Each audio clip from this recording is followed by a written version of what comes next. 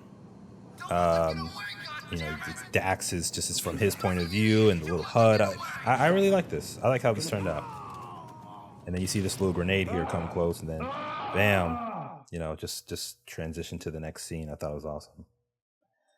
But yeah, episode 1, I love. Like I said in the last commentary, I love writing argument scenes. So there's going to be a lot of argument scenes. That's like just a really great way for me to just have the characters be honest and make it engaging, and hopefully the audience is engaged at that point as well. So, yeah, I like writing argument Can you scenes. stand? Yeah, How do you feel? not good. And also, we'll be introduced to We're in a prison. the season. Also, not introduced, but Seal, continued stop. the whole my fault. introducing new voice actors. I influenced Xanthi you all to Folon, save who him. voices Nash, is back as Nash, It was already and like she's completely amazing as They have as us right usual. where they want I us. love working with Xanthi. She I can't believe I let my emotions get definitely the better reason of why me. Nash is a fan favorite character. And in terms of another voice actor that we just heard Okay. was I know Jack you feel F angry as right now, but you Bernard, and I can't believe blame his character yourself should be for it. coming up in a couple of seconds, actually. I'm so sorry. Jack F, who voices Bernard, did just a fantastic job. You know, like I know you wrote. all my voice actors did a fantastic job. Jack, in particular, brought a lot of character to Bernard, and like really, like even in terms of writing, like I have a backstory for Bernard that was done by Jack. Like he wrote Bernard's backstory, and it was very dark, and I guess I could tell you like Bernard was what Jack wrote was. Bernard was, you know, he's kind of he's part of a Stop saying gang, things like that, and Seal. We're not beaten yet. Actually, he was James pitted Bond was against his definitely friend, beaten. where I think the gang, like You're a currently form of, residing in the ONC and I'm federal vaguely prison. remembering You this, so entered I your apologize if I weapons, get it all wrong. ammunition, and you're But scheduled for execution. it's Jack and Not a sure how much friend. longer No, you're no, gonna it's get. Bernard and a friend of his. Execution? They're trying to get into this gang, and Just the gang who are tells you? them like, I am the "Yo, one who you know, brought you all here. I think they put a gun on the You can call me floor Colonel Bernard. and tells the two which one's going to kill now. the other." And Bernard kills his Now that I've friend, got you gets in the four, I'm gang, expecting a promotion. and yeah, You must feel so proud of Bernard's a yourself. little, I wouldn't should say have psycho, expected but the Chancellor definitely to have his not bulldog do his dirty fully work. right in the head. And here he is, Jack F as I'll Bernard. make sure he hears about that. Bernard, You know, after you're all dead. I can't remember what the inspiration for Bernard was, unfortunately. I think actually, I don't know. I would say because there was another character, another chancellor, like we're being introduced to Chancellor Winters, and I'll get to him in a sec. But there was another character called Hunter, Chancellor Hunter, and he was like the head of the I can see why your combat bulldog division of always the follows you, ONC. Winters. You feed him great And treats. he had like a recon helmet, and I think he had recon armor as well.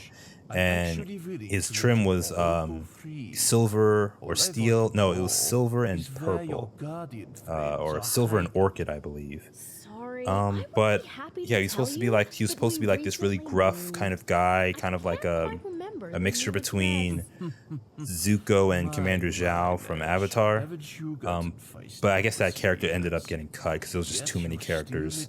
And I decided to like create, because it was supposed to be Winters as the head chancellor for the ONC, and then there would be a chancellor for the scientific division and the combat division. But basically, Hunter was, discontinued, and Winters became the But now that you can understand, head of the combat division of the read my ONC. mandibles.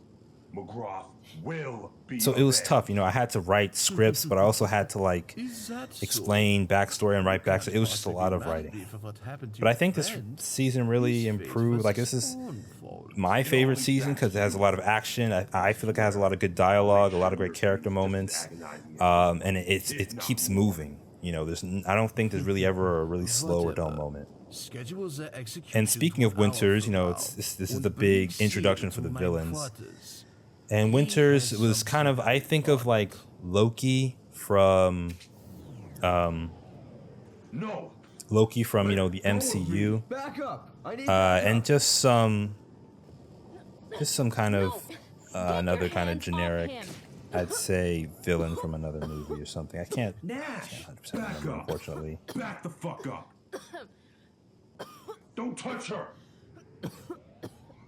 And Winters is voiced by JPO25, who is an It's amazing, unfortunate you amazing two got voice wrapped actor. up in all of this. You could have been hiring I needed ONC somebody, soldiers and I like think, where Bernard, was I posting? yet you chose to be on the losing team. I think Xanthi. There's this website called Voice Acting Alliance. I don't know if it's still Never be on active the losing team. right now or today, but that's where I connected with Xanthi through there, and I think Nash, I are you also connected with JPO25 from there as well. Fine. 'Cause I don't know. I just wanted my main villain, I guess, to have Fine. a German accent. Maybe you should sit down. And I got some pretty good auditions, but JPO25 was just it felt like an actual voice actor, and I'm just like, oh man, this is amazing. Yes. And he agreed to may do the not make show, it out of this. and he's very patient, very All we can do now professional. is wait. Love working with the dude. Wait for what? Very. I sent out a distress call He when doesn't. we were I don't give him as attacked, much so as take a recognition as I Guardians. should, man. But JPO25 is There may be a amazing. chance that Jack we could F be is rescued. amazing. Xanthi Folon's amazing. Oh, And there's another amazing voice actress who's coming wouldn't they go there instead of later here? on, a bit later. That's what I'm When worried that character about. comes, I'll Hopefully get to they can them. put two and two together and figure out where we really are. So this We just is need to have okay. One thing Guys, I think episode 18, you know, the second episode of season 2 with Gage's conscience, scared. that was a big learning point for me, because that was like the first time somebody like really questioned the logic of this series. I'm just like, wait, how is this happening? This doesn't really make sense. I'm kind of confused here, and I really wanted to make sure that didn't happen again. I wanted to make sure that I tried to cover as many bases as possible, as in like Nash sending, I sent something specifically for Guardians, so the audience won't have to question it. It doesn't Like, prove I want anything, to dumbass. write in a way where the audience The guy brings might up a probably question, told them about the secret weapon like or he if told the us. audience were to bring up a The question, bigger question is, I would have already answered why it did in you the say show. alien? You know, but I like doing that, because when I watch like some of the best TV shows that I've watched, they do that. Like when you're watching a good show and then something happens that's just like, wait, how did that character get there? Or like, how did that character do that? I don't understand. You know, you want the show to explain it to you. You know, you want to be in the show. So I wanted to like just cover that for myself. You know, when I'm writing, that's another reason why the writing process for this season took a long time. A simple When I yes was or writing no it, is I wanted to make sure that like why don't you think the characters like weren't contradicting themselves. And another thing, it's just like you have like when you're writing when I'm writing a season, I have ideas of what I want to do.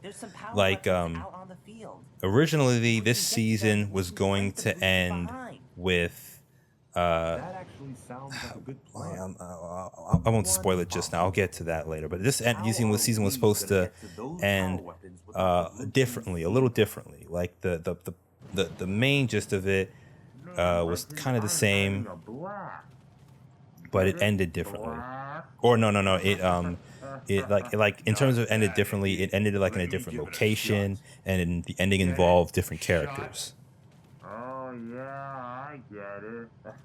And again, thankfully, I kept some of the comedy from the previous seasons. I love the dynamic between Gates and Miller. I feel like this is kind of a highlight season for Gates. You know, I feel like, I mean, Hello. he was a big character in the first season, and in the second season, he kind of not necessarily took a back seat, but how do I say it? You know what, Gates? I take offense. So the next time He didn't really take a back seat, but like he wasn't in the forefront a lot. You know, it was mainly Claire. And me talking about voice actors and actresses, I still didn't get Claire. I don't know why. I think I was just like just adamant to like, I feel like it would be too weird for the audience to have a different voice for Claire, you know? Like I just want to stay consistent. But man, even looking back at season 1, I'm just like, I should have got the voice actors for Claire, man. How about we give him our response? So this is episode 3, Well, that should actually be a distraction. called Dawn. Yeah. And since this episode focuses mostly on the Reds, you know, that would be like Red. The episode title is a reference to the 80s movie Red Dawn. And I guess the remake in like the 2010s. But yeah, it's a reference to the movie Red Dawn, and specifically this scene where you have the Hornets kind of coming down onto Sandbox. In the sky. Huh? What do you mean? It's HQ.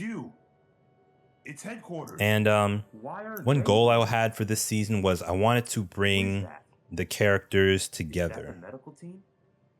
in terms of like, I don't think so.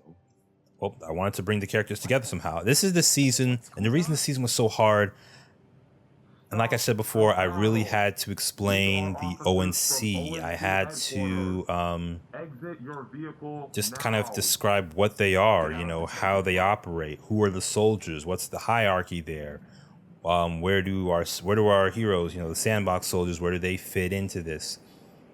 And I had to keep continuity, like what do certain characters know and not know, you know? So these first few We need to episodes, speak to you. well, like this first half of the season was basically just like everybody asking questions. Legend? You meet new characters and everything like that, but I don't know. you know, like there's some things that the Blues know that the Reds don't know. Like I don't think the Reds were ever aware of Seal even existing. You know, so at the end of episode 1, when the Reds are like, wait, did he say did Legend say alien? You know, like that's the first time they've heard of. I think the first time they've heard of the word alien, or even like aware of like, wait, an alien here? Like what's going on? Now, we're here to ask you some questions about a soldier about. And again, you know, with the guy in white, like Dax and Jay, like it's weird because the guy in white was hunting Seal, but Seal has never met the guy in white, which I'm a little disappointed by. You know, I thought it'd be really cool if like Dax, Jason, you know, Seal and Nash going on their adventure while the guy in white is like pursuing them and everything like that. But I do like this scene where like the Reds and the Blues are talking about the guy in white because they've actually had personal experience with them. But again, it's like I had to be like, okay, why? Like, okay, would Legend just explain everything about the guy in white? Would he be truthful, or would he hide some stuff? Why would he hide some stuff? And I guess the answer to that would be, well, he has this lifesaver. That's what the guy in white was after. And now these ONC people are asking for the guy in white. Maybe they want this lifesaver too. Maybe they want this alien. I could be in trouble, you know? So I feel like Legend is just protecting himself because he has an idea of what might be going on. Like he has a good instinct. He was in, you know, he fought in the Great War. So he knows there's something behind the ONC's actions right here. We never saw him after that. And here is Johnson, the character of Johnson. Again, sometimes I really do need characters that are like, okay, I need some kind of a bridge. You know, sometimes I add too many characters. I like adding characters. Like I needed I didn't want just like, because the ONC all look the same, so I needed an ONC character to kind of be that connection with like people like Bernard and Winters and all the other ONC guys. So Johnson, again, I can't remember who was the inspiration for that character, but I'm not obligated to answer. I can't remember. But I wanted Johnson deep down to be like, he's like a good guy. He's like a do things by the book kind of soldier, you know, just like, You're right. you know, just like the average person, I guess, you know, who lived a pretty good life, you know, had some troubles and tribulations, but you know, there's nothing too unique about him. You know, he's normal, I guess. But you killed him. And here a little nice thing. I love seeing Claire with the rocket launcher. I'd like that to be like her signature weapon. and like Gates is his is the fuel rod It was gun. self-defense. And again, one thing I had to do was like I couldn't just be like, you know what, I just need the Reds to get captured, so let me just make up some I received the bullshit reason, which there are some bullshit reasons, you know, throughout this season, You gotta be kidding me. for certain things. Damn But I needed to get the Reds and Blues found something. connected with Dax and Jason, you know, and Seal and everybody.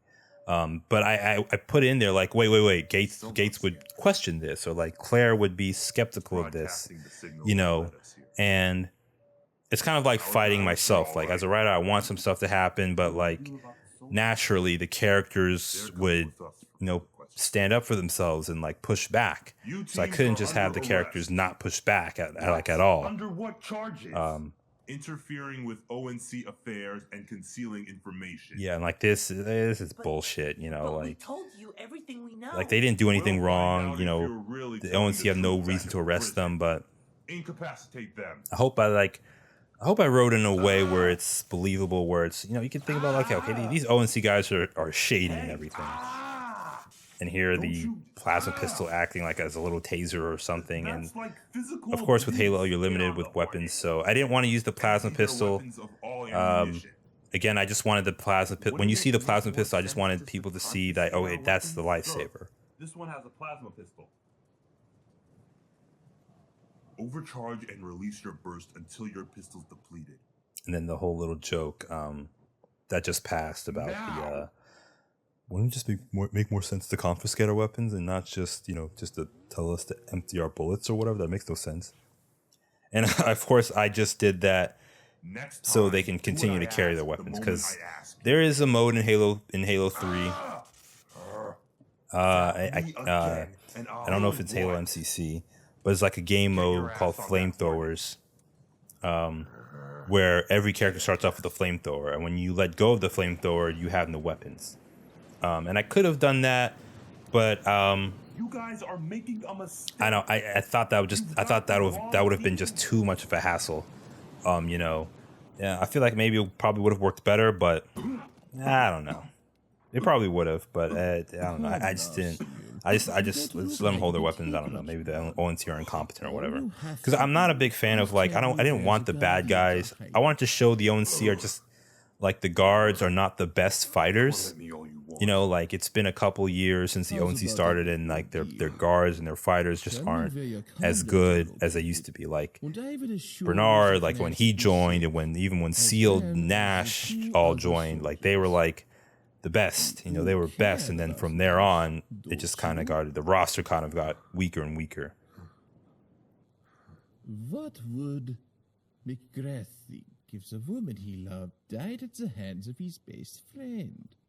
Simply because he did nothing. These man, this season was so tough.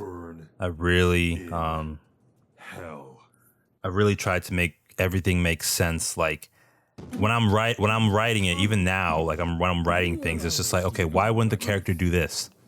This character, okay, so Seal's getting beaten up or whatever. Okay, Winters is beating up Seal. Why would Winters be the one to fight Seal? Like, you know, like I look back on it and I'm just like, man, maybe I should have did it this way. Or I should have did it that way, or this way or that way. You know, just finding little ways to do things differently, make it better. The ONC's disposal, encased in something as common as a plasma pistol. Ingenious. Oh man, I wish I found a way to. I'm happy the plasma pistol's green and it fits the generator, so that fits the whole lightsaber thing. But I wish there was a way where when you zap somebody, they don't automatically stand up. That's a little annoying. And I also wish that there was some kind of way where like it does replenish like a player's energy or whatever. Chancellor Winters, sir, I apologize. Okay, so this ONC guard is actually supposed to be Johnson. I just fucked up the color, unfortunately, and totally didn't. I totally forgot about it. What? But this is Impossible. supposed to be How? Johnson, the guy with He the tracked down his sonar the scanner the to tan, military you know, exercise battlefields. so he's supposed to be silver and I think tan here, or khaki. Haku is one of my most skilled and trusted soldiers. However, two Yeah, like for the guy in entities white, will I was be- really, We're unsure, sir. I was a little, I kind of sort of regret Wait, revealing his name, which is Haku.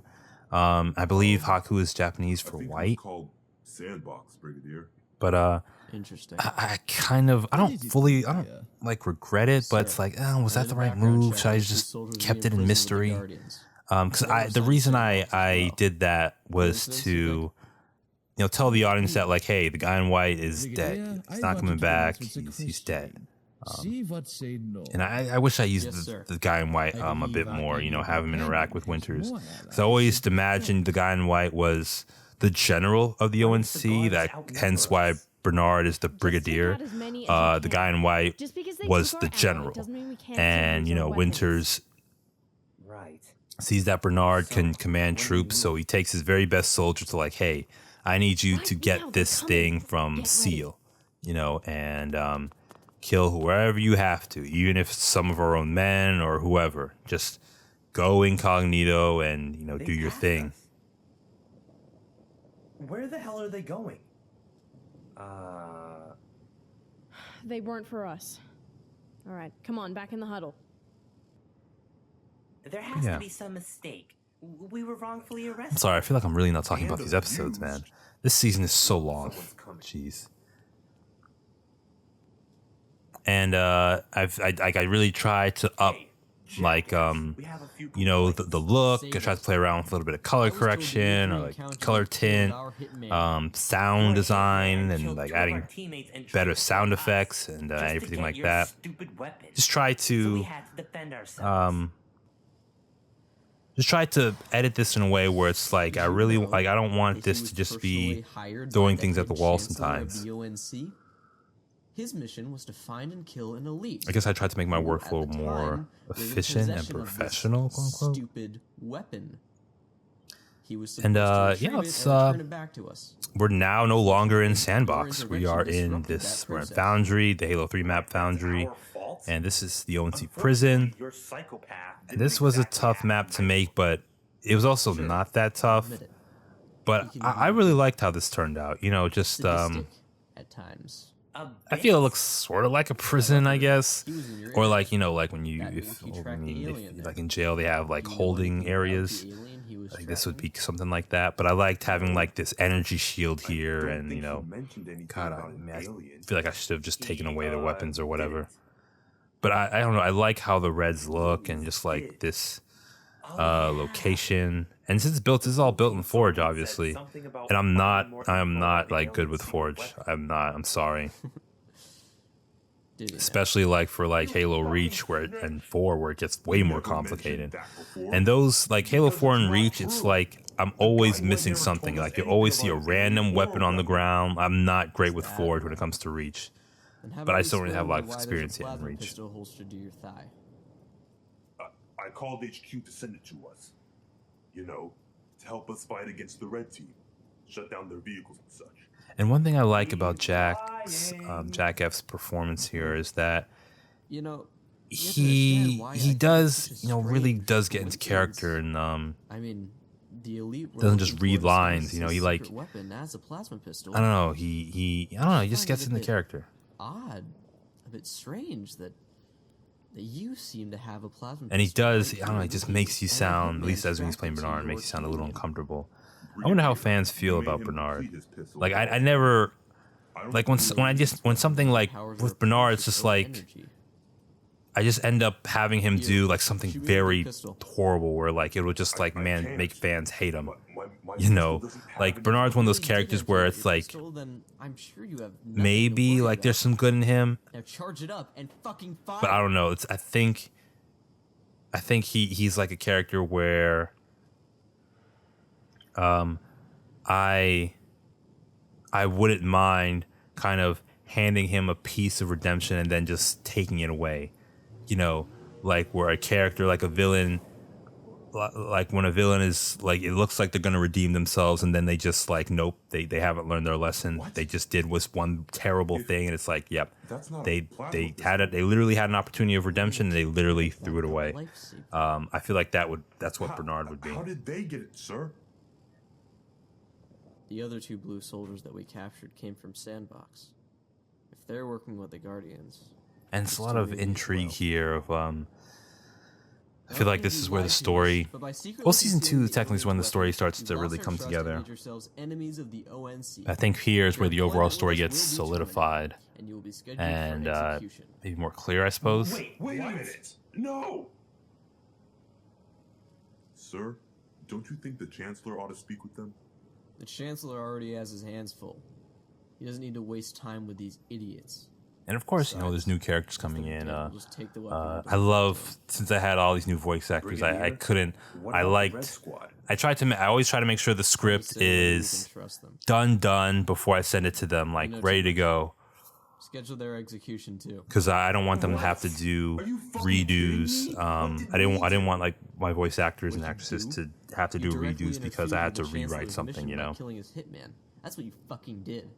That could have prevented us from finding the weapon altogether. And I do give my voice actors, you know, a couple weeks.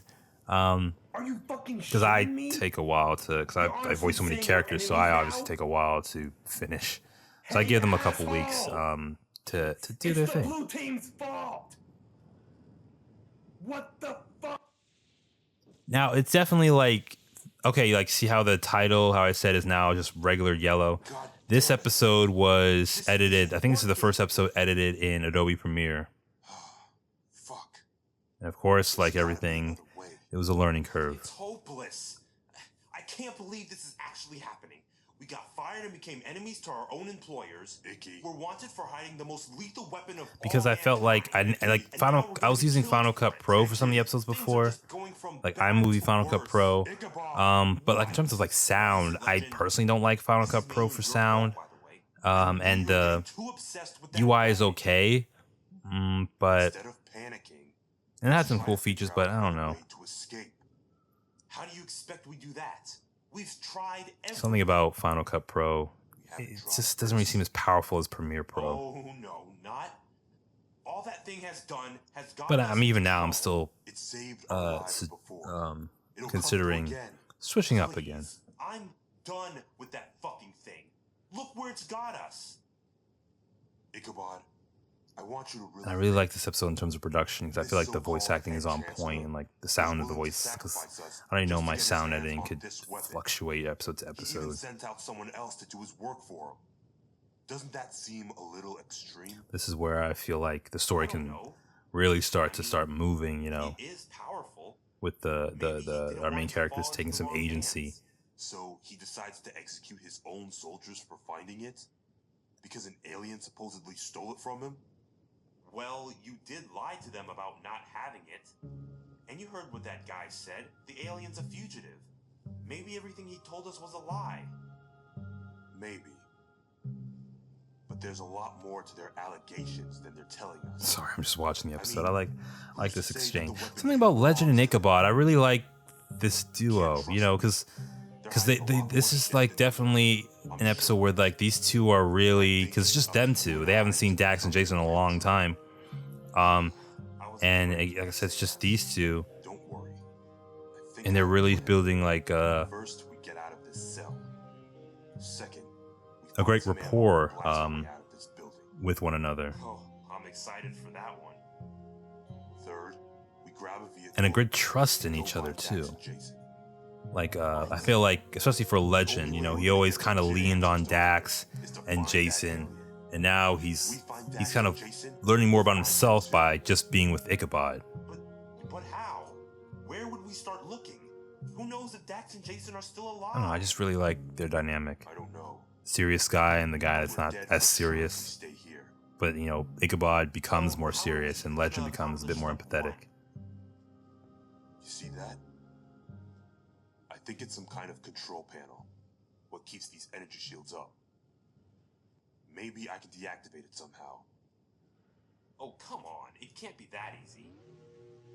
Of course, I love Legend. Sometimes voicing him is tough, but I love Legend. He's such a great character to write for. Legend, I'm really glad you're my sergeant. I know. Appropriate response.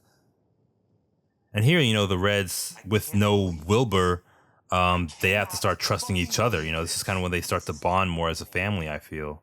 Just going through all these trials and tribulations. Execute us, right? I mean, we didn't do anything wrong. Did we?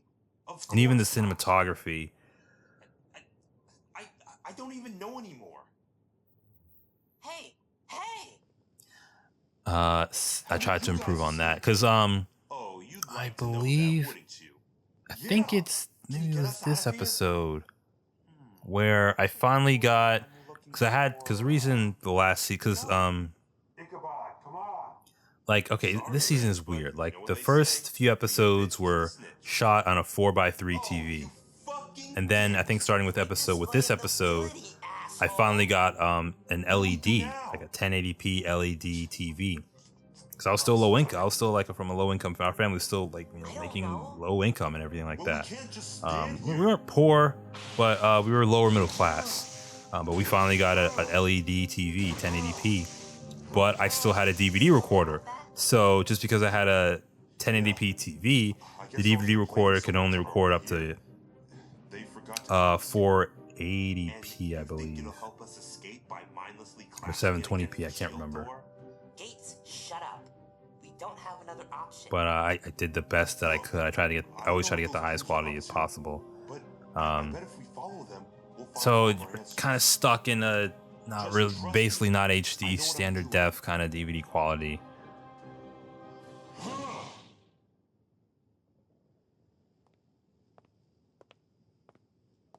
Here they come. Okay. Well, Guardians. There's this scene is a reference to something, and I can't remember what that reference is, unfortunately. I can't. Gosh. Shut up. What was that?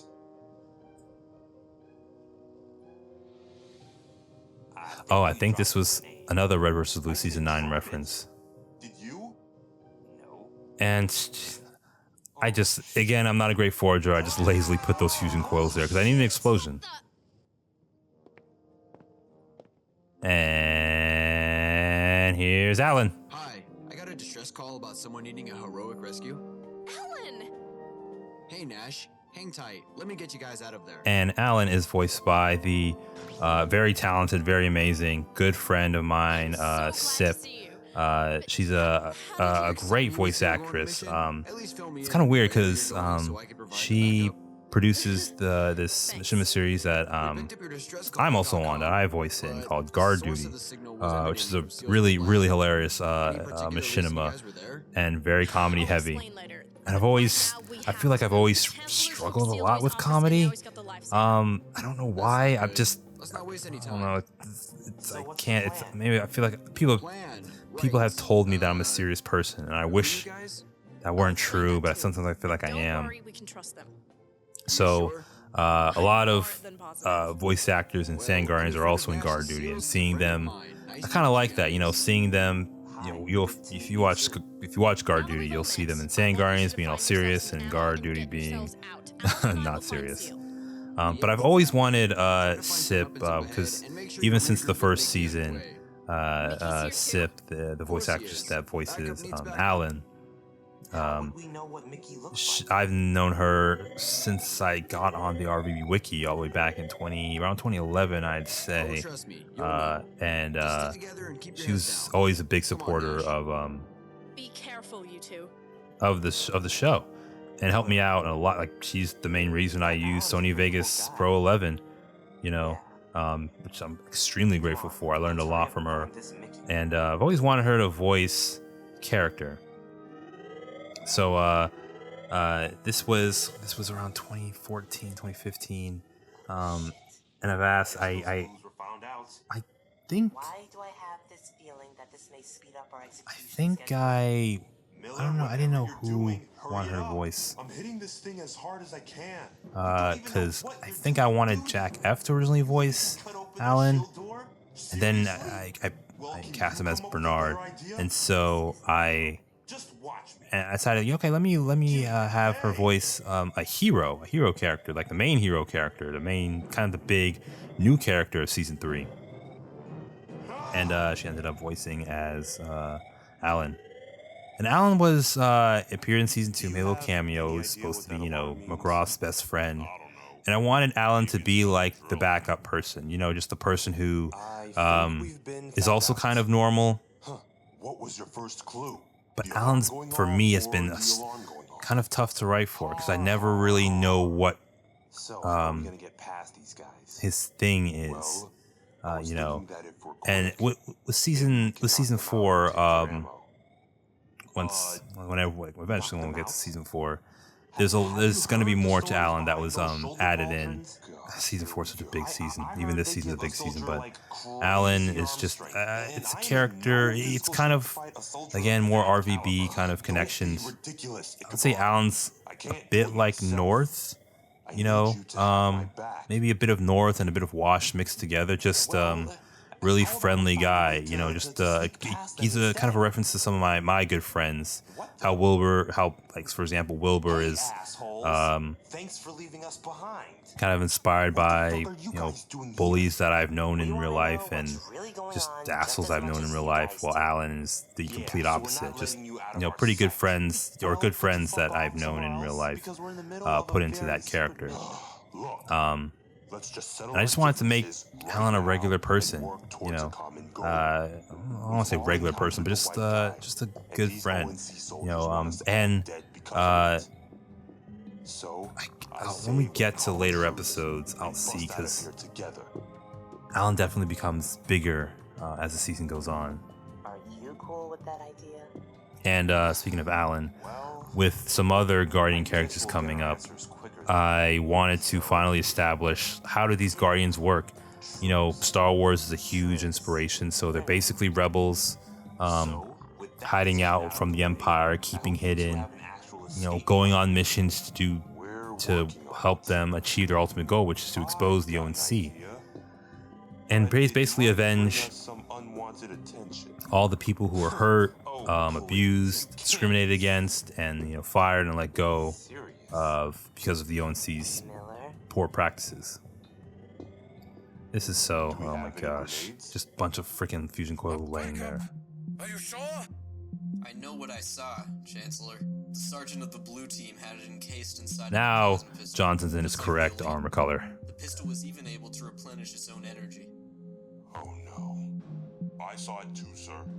Maybe those blues are affiliated with the Guardians. And even Johnson, I really couldn't I didn't know what voice to what kind of person should Johnson be, because I'm kind of picky about voice actors. I don't want to, on the good side, it really elevates the series, obviously voice actors should be it's a standard for any web series, especially any Machinima series, and voicing all the characters. I can kind of tell who's who, but sometimes for the audience, it probably won't be as engaging. It'll probably be confusing to know who's who. Looks like that Alan So the good thing about having a lot of voice actors, let's bust out of here. or at least having voice actors in general, it's easy to tell who's who and which characters you like, your favorite, who you like, all that stuff. But the thing is, you do have to juggle all the actors and give because one thing I also do, I mentioned writing character motivations for each character, and I have to send those character motivations to my voice actors just in case they need them, just in case hey, you want to get into the character's head, this is what they're thinking about and what they're kind of struggling with in this particular episode. And it just because I can't direct the voice actors when they're doing their thing, I'm just emailing them the lines, and that's kind of the motivation thing for my actors is kind of a form of directing without me actually being there, just so I can kind of get the performance I want. Do you think he's Mickey? And here is the introduction for Bartholomew.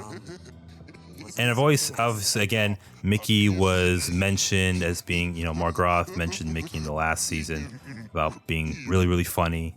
I honestly don't know if I got that across. But Do you think he understands us? I also like the idea of like these two rivals being like best friends, Translator for him. Like Seal. Like Bart and Mickey are basically have the same personality, but I would say Mickey was always kind of a happy-go-lucky kind of guy, had a lot of friends, life of the party kind of thing. While Bart had a rough kind of childhood, he was, of course, when he joined the ONC, he was discriminated against, by the humans, and he's like. He didn't really, I imagine Bartholomew, he didn't really, hang out with other elites. He was just kind of a loner. But he was very confident and cocky and confident about himself and was one of the best fighters in the ONC combat division. And, Mickey was also one of the best fighters. So that rivalry turned into like a sense of understanding with each other. And they soon became close, good friends. That's my little backstory for Mickey and Bart. And here's Mickey, which I voice. Mickey is reference to, or he's York is an inspiration. York from Red vs. Blue is an inspiration for Mickey, as well as Tex. And I think that's it. Tex and York, yeah. He's a badass like Tex, but he's like a charismatic, talkative guy like York. And I imagine like a bit of Han Solo, like Mickey and Bart it's basically just like Han and Chewie, I really like that. And I like having like a character like Bart that again doesn't talk, you have to use subtitles to understand him. And he can understand the English, but he just can't speak it, because I wanted that kind of diversity in there of like having like, oh, these are the Guardians, like they work with aliens, so gotta represent that. Just stay behind us. Oh, you're on. Let's end this. Come on. Now this is actually one of my other favorite episodes of the season. So I feel like it has some good action. I think technical wise, the sound is good and the shots are interesting and everything.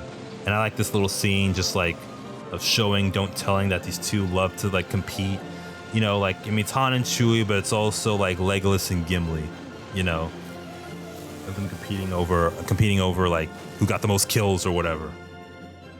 And the I like the music here. It's hilarious. These guys are really full of themselves. But at least they're on our side. Okay, let's just call it a tie. When I'm having like little moments like that where Hey guys, you focus on two characters talking while like another set of characters is talking in the background. Those like background like dialogue, I do try to make it make sense. I don't just try to say like I do try to like write something that will last like the main conversation. So while Jason and Dax were talking just now, I had to make sure Mickey and Bart, when they were arguing, it would last Jason and Dax's little exchange.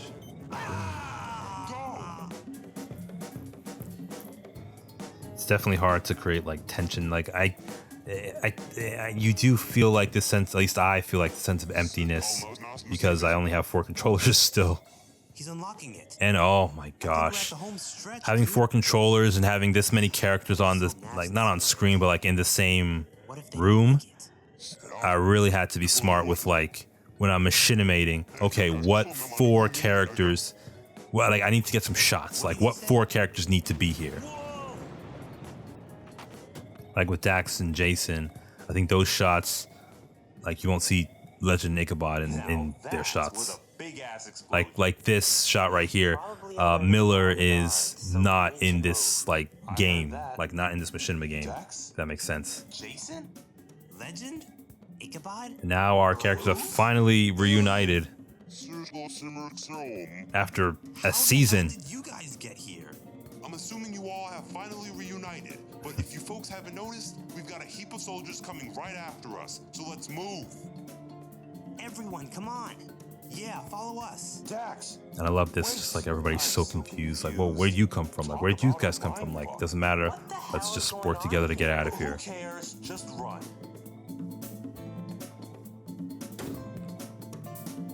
Now, this episode in particular, I believe, was done in Final Cut Pro. And this episode is also the reason why I do not edit Sandguardians in Final Cut Pro anymore. Because the sound in this episode, I did not like how it turned That's a out. long story. Come here, help me with him.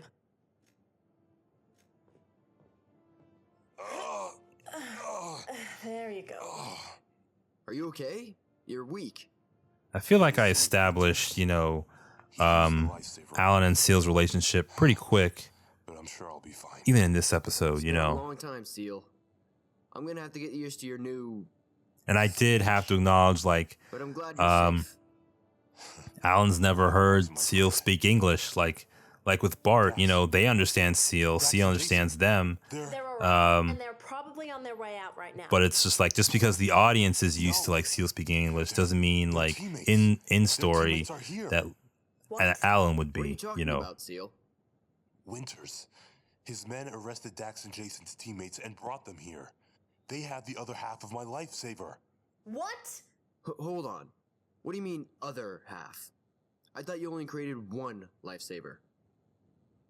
What is it you two aren't telling me? And I've always saw Alan as like a more pacifistic character of just like, why are you guys making these reckless decisions? You know, Alan is not I never saw Alan as like a reckless person. Again, not necessarily he does things by the book, but he puts his friends first, and like he's kind of he's kind of like, I guess my brother's a good inspiration for Alan too. He's kind of questioning, why Seal and Ash, why are you doing, you know, these reckless things and these selfish things, essentially. Well, let's move. Hold up. What's wrong, Alan? I thought I saw something on my motion tracker. Whatever, let's go.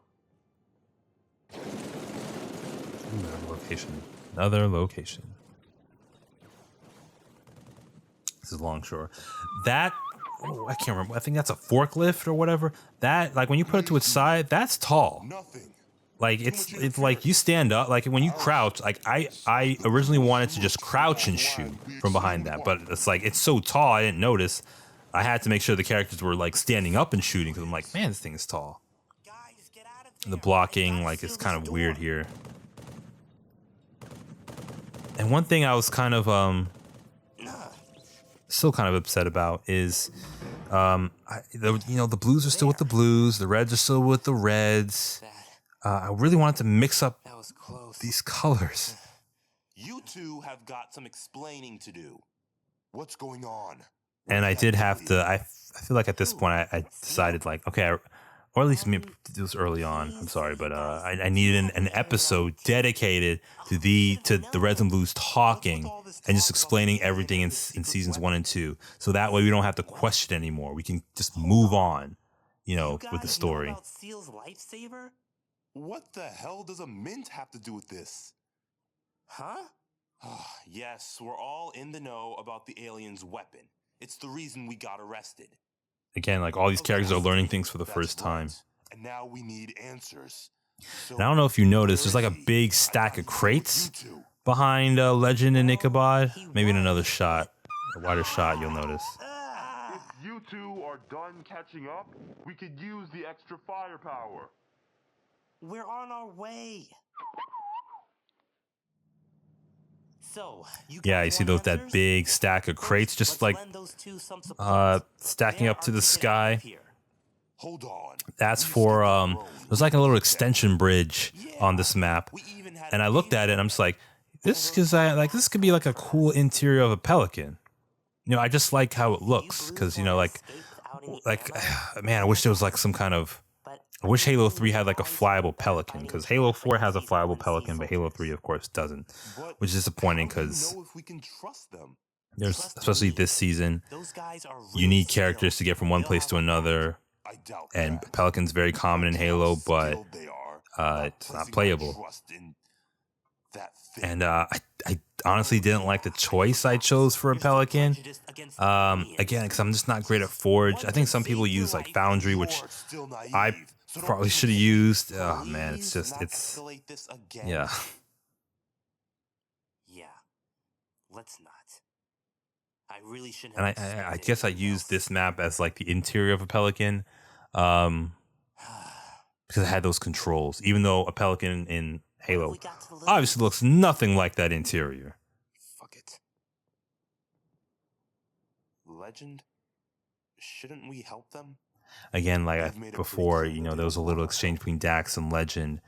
And that's episode 12, season 1, episode 12. You still got that tension in there. That's why I love season 1, episode 12. One of my favorite episodes. What? Icky! Ah. You know, this was definitely, with all these characters and you have all these ONC. Your back, Mickey. What do you want us to do? Yeah, you are limited, but you kind of have to make sure, like, at least in terms of sound, you hear gunfire like coming from off screen. Sometimes it's good to show it just to let the audience know that hey, this is not just like some empty set. Keep firing. We've got them cornered, so don't let up. Uh-oh. What's wrong? I'm out of ammo. Oh, fuck me. Any sign of Alan, Nash, or Seal? Hold on. Damn it. Where the hell are they? And as you can see, I wanted Mickey and Bart to be opposites of each other and kind of respect each other, as in like you see Mickey always holding Covenant weapons while Bart is always holding UNSC weapons. I don't know if people have noticed that, but it's definitely something I did deliberately. And even their armor colors, you know, Mickey is steel and white, and then Bart is white and steel. Son of a bitch. There's too many of them.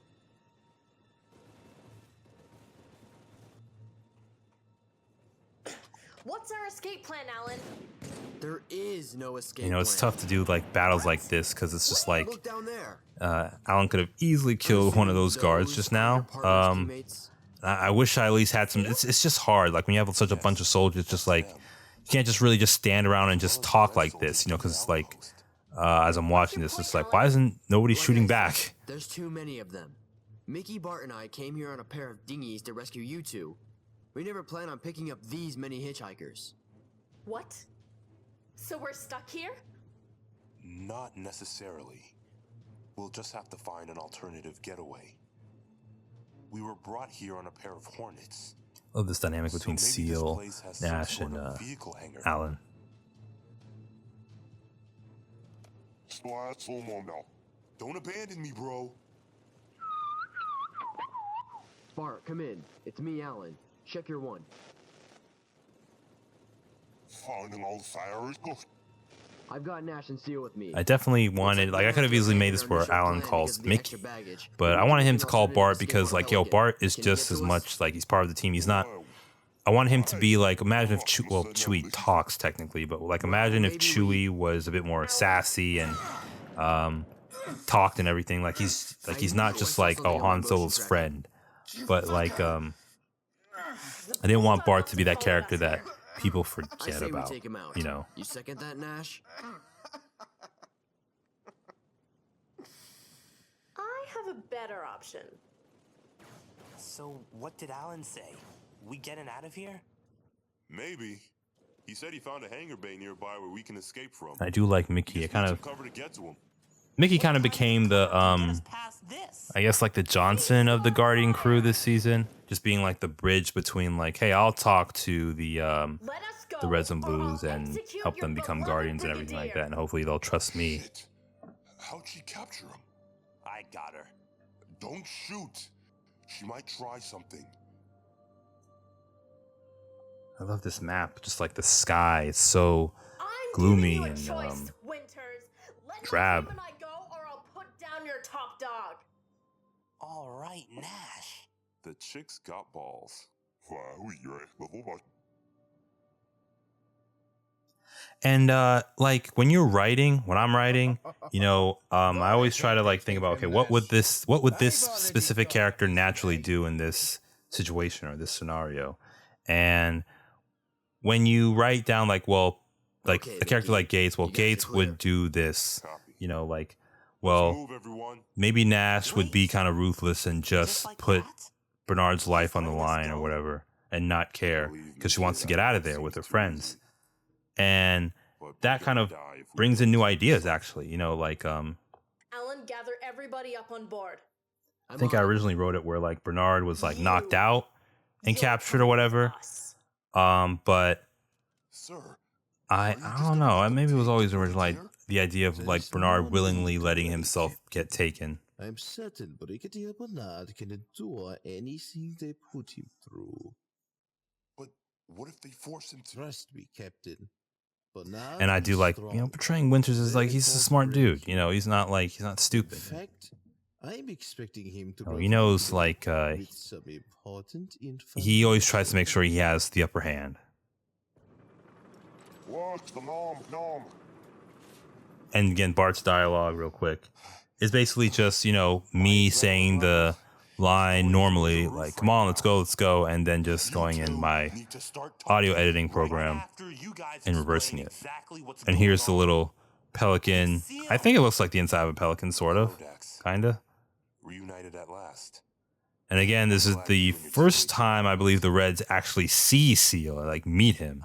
But I don't think they ever exchange any words with Seal, unfortunately, this season. Move it! Starting engines. Yeah, rear thrusters, blah, blah, blah. I don't know if that makes sense. Like, I don't know if it follows Halo lore. Let us go like that. Probably doesn't. This escape seems way Too easy? Oh. Sorry. I thought I was free to interject. It finally feels like a season about the Guardians and the ONC. No way. We can't leave without it.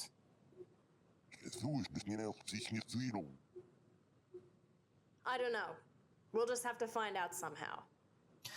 Man, and yeah, that was like another big thing this season. Just like, what are the Guardians doing? They escaped. Now what's their plan? Like, what is their plan?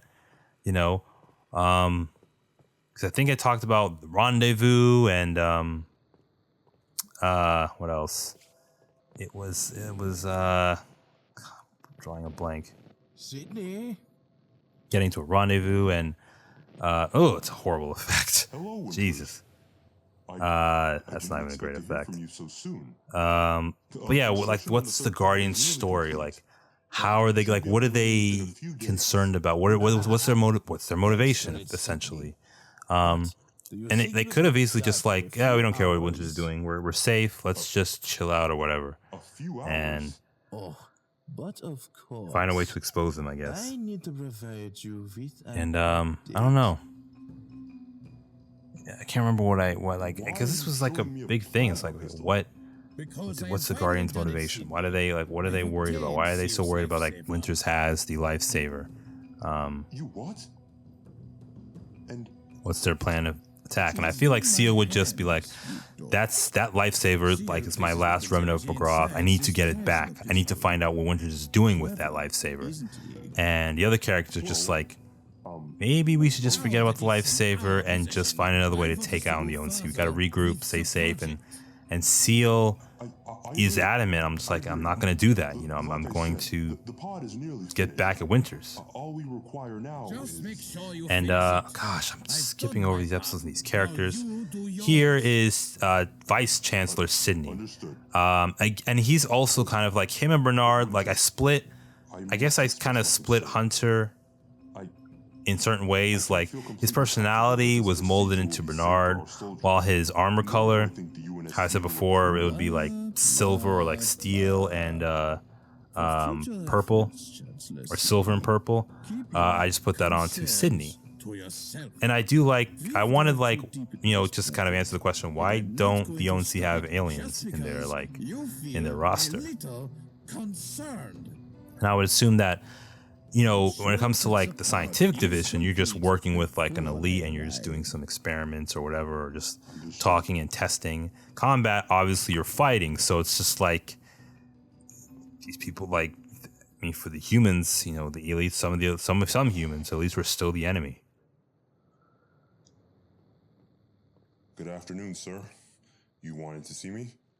And Sydney, another kind of tough character to write for, but not too. I always imagined him to be like Winters has control over him, like he has him on a leash, you know, literally.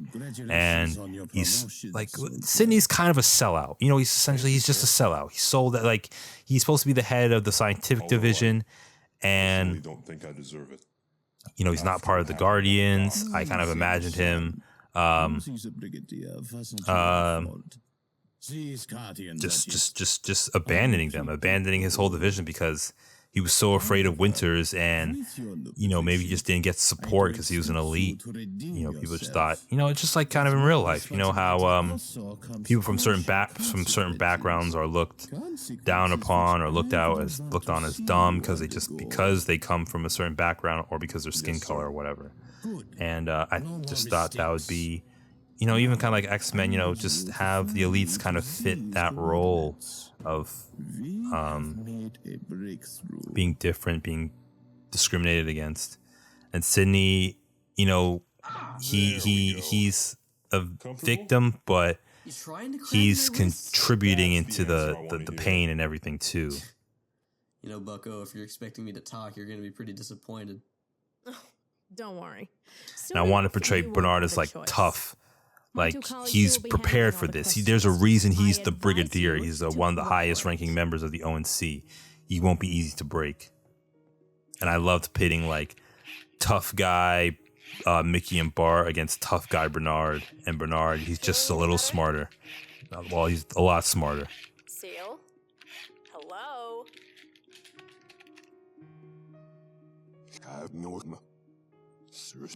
And that sound effect is the same sound effect from season 1, episode 9, when Jason was building the translator, because that's, I wanted to portray, since Winter, I wanted to portray Seal fixing that through sound effects. And even like, you know, his subtitles are green while Bart's are like white. Well, I'm gonna damn well try. My specialty is stealth after all. What happened? Probably could have added a real radio effect to like tell people that he's turning on the Getting revenge is exactly translator. what Winters wants you to do. Don't let your emotions get the better of you this time. I won't. I can't. We need to stay hidden and... No. The last thing I'm gonna do is sit here and do nothing while Winters has the advantage over us. You know that weapon isn't a piece of equipment we can afford. Yeah, so I really had to. Losing another team member. At some points, I even said earlier how you're trying to like question everything, you know, because again, I don't really have anybody looking over these scripts, so I need to like question, like, wait, like why, like again, what's the Guardians' motivations? Why are they so worried about Winters? Why is Seal so obsessed with it? Sometimes you just have to just write the episode, you know, just like what these characters want. Like, who's the main driving factor? Like, if there's a character who doesn't want anything, like Nash, she's kind of good. Like, at least right now, I'm like, yeah, she's good. So what's her problem? Well, her problem is Seal's not good, and that makes her anxious, so her problem is Seal. Luckily, Seal escaped with it. Oh my god, this freaking scene. This is the first time I actually had to, I think, my job is to find out what his next move will be. Because there are so many characters, you have the 3 reds, you have the 4 blues, you have Alan, so that's 8 characters.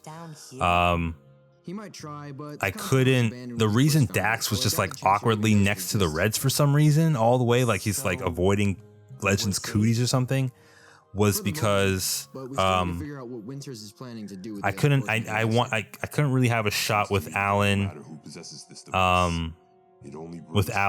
with the blues, if that makes sense. So our best course of action is to turn it over to the right people and expose all the, you know, 4 controllers.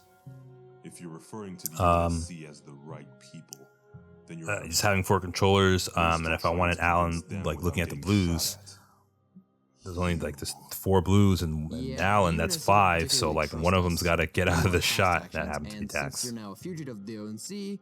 But I think it kind of works story-wise because you at least know where Dax is. And since he's just not on screen for a while, when things heighten up in literally a couple of seconds, Freedom fighters, on the other hand, started this whole Dax can kind of surprise the audience. I'm like, hey, I'm right here, guys. So you all will most Surprise. likely be going to jail. And then the whole thing with like not going with the UNSC or not taking it to the UNSC. Again, it's one of those things where it's like, why don't they take it to the UNSC? And that kind of like, okay, I'll add something in the backstory where like maybe the Guardians raided the ONC. It was pretty violent, and the UNSC had to step in, you know. So now the UNSC also sees the Guardians as like these terrorists, hence why the Guardians had to like hide, essentially. And oh man, this little scene right here, this scene specifically was a reference to RVB season 10, episode 18. Get lost. One of my favorite moments of that season was when Wash, especially when I first watched it, when Wash pulls a gun on Carolina and tells her to leave the Reds and Blues alone. This is nowhere near as powerful as that, but I just like this season was kind of radical. Like I wanted to make some big decisions and kind of get to points of no return. Really, like this is a big thing. This little moment right here of Dax pointing his gun at Legend of all people. And it might like at one, it kind of seems like, oh yeah, like Dax is finally standing up to Legend and his bigotry or his prejudice. But it's kind of also just like Dax is kind of like broken. Like he's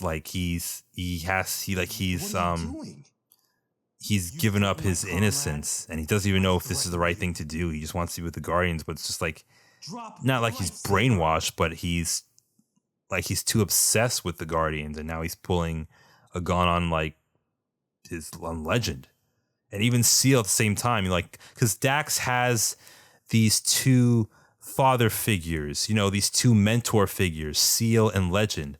Legend is just like, he's not as gung ho as Dax, but he's like I personally feel like, you know, Dax is Legend's favorite because like spunky's young, listens, but he questions orders sometimes. You know, he's creative, has good ideas, and he's just like a good influence. And Legend just likes that. He just likes this, you know, happy kid. You know, tries to steer him in the right direction. He respects Dax. Dax respects Legend.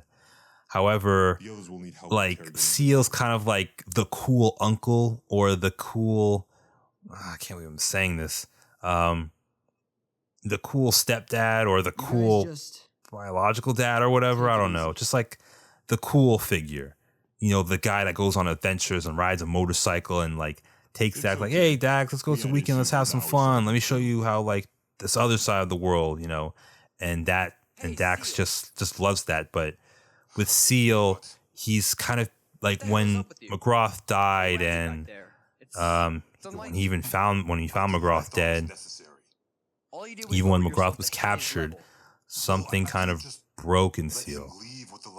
And now he's kind of like, Seal's kind of a villain in certain senses. You know, not really a villain, but like, he's not a good influence on certain characters. He really needs to be dialed back. Because I always feel like McGrath, I always imagine McGrath being like that. McGrath is like, he kind of loves his work too much, where he neglects, you know, his relationships, unfortunately.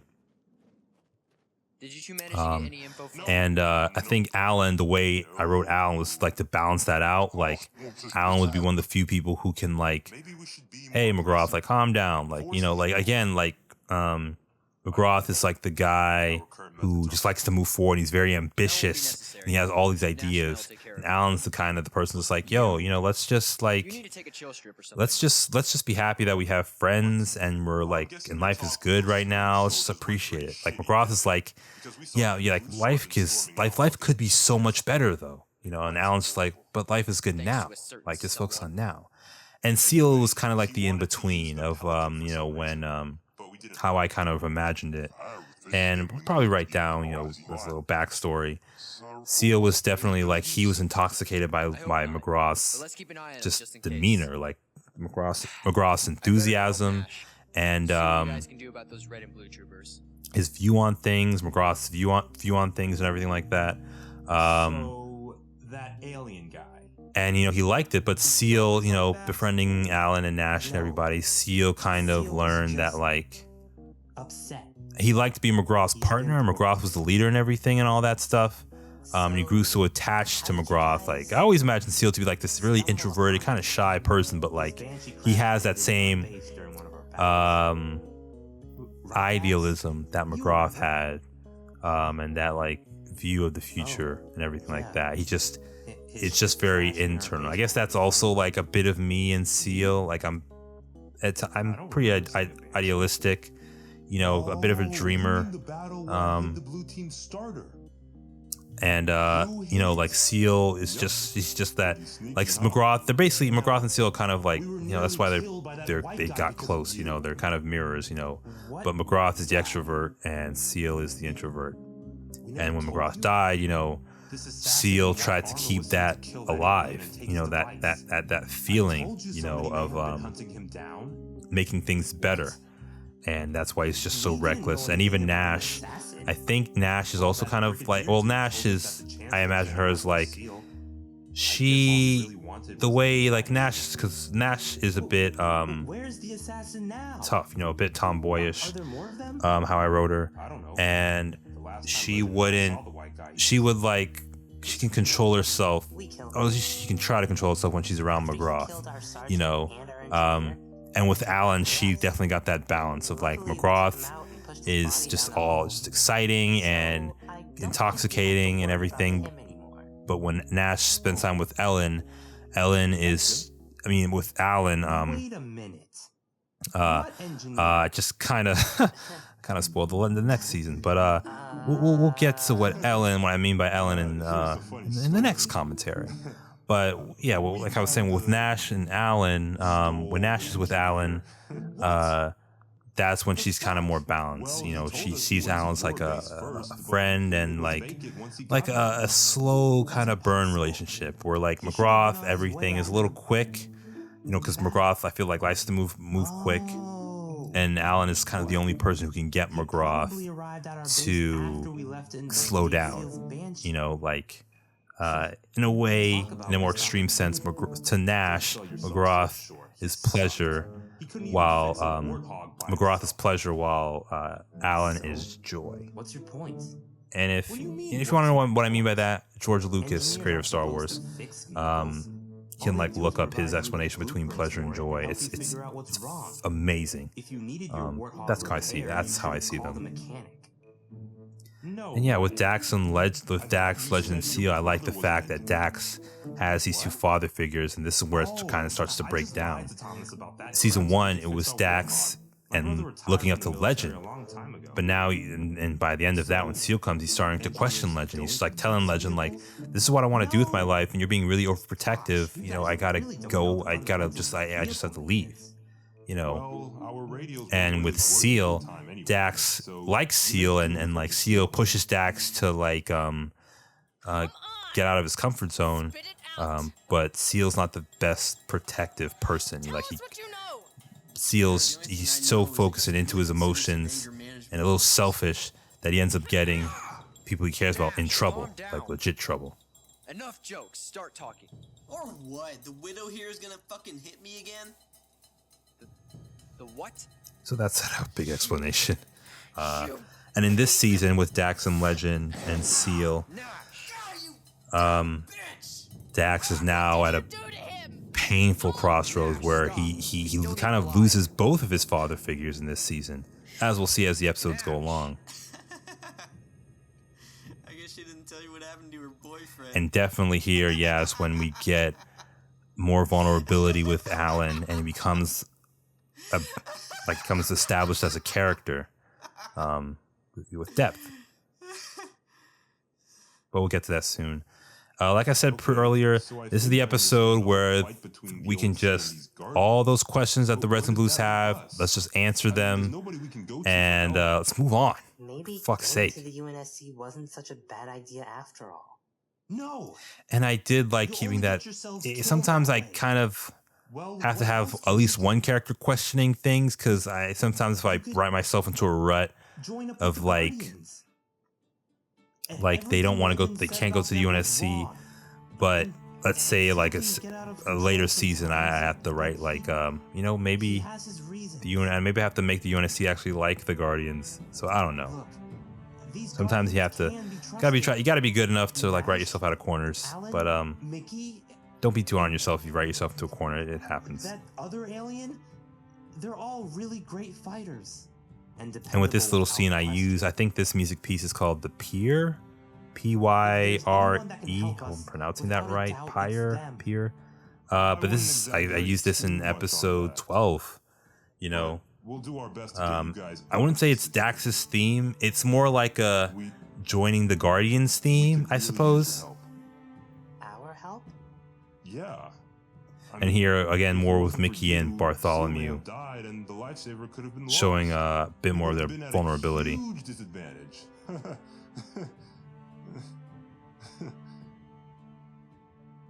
I'm not asking you all to officially join up or anything, but to just help us any way you can. And this is an interesting point in the story.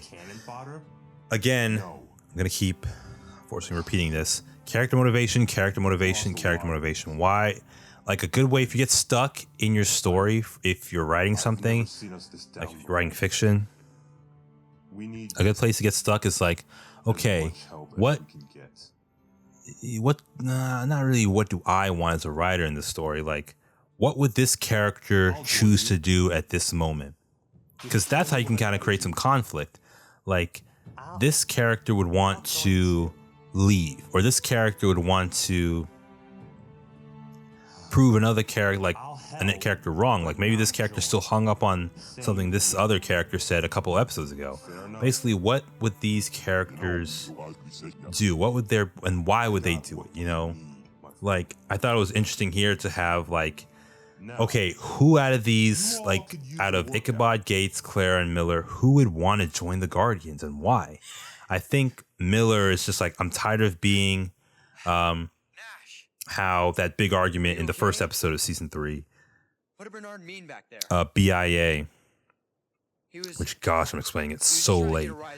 B.I.A. is just back in action. Yeah, Miller would be like, I don't want to be the guy who doesn't contribute anything. I want to prove myself, and I have to. That's kind of Miller getting out of his comfort zone. It's like, well, you can't go to the ONC for help. You can't go to the UNSC, so you know what? I'll join these guys. You know, let me prove myself. He's kind of doing it for himself. Not necessarily like selfishly, like he doesn't want to help, but he's like, he's doing it in a way like Miller wants to join the Guardians because he wants to maybe prove himself as a soldier, essentially. I'm sorry, Alan. Oh man, really nice moment with Xanthi and Sip.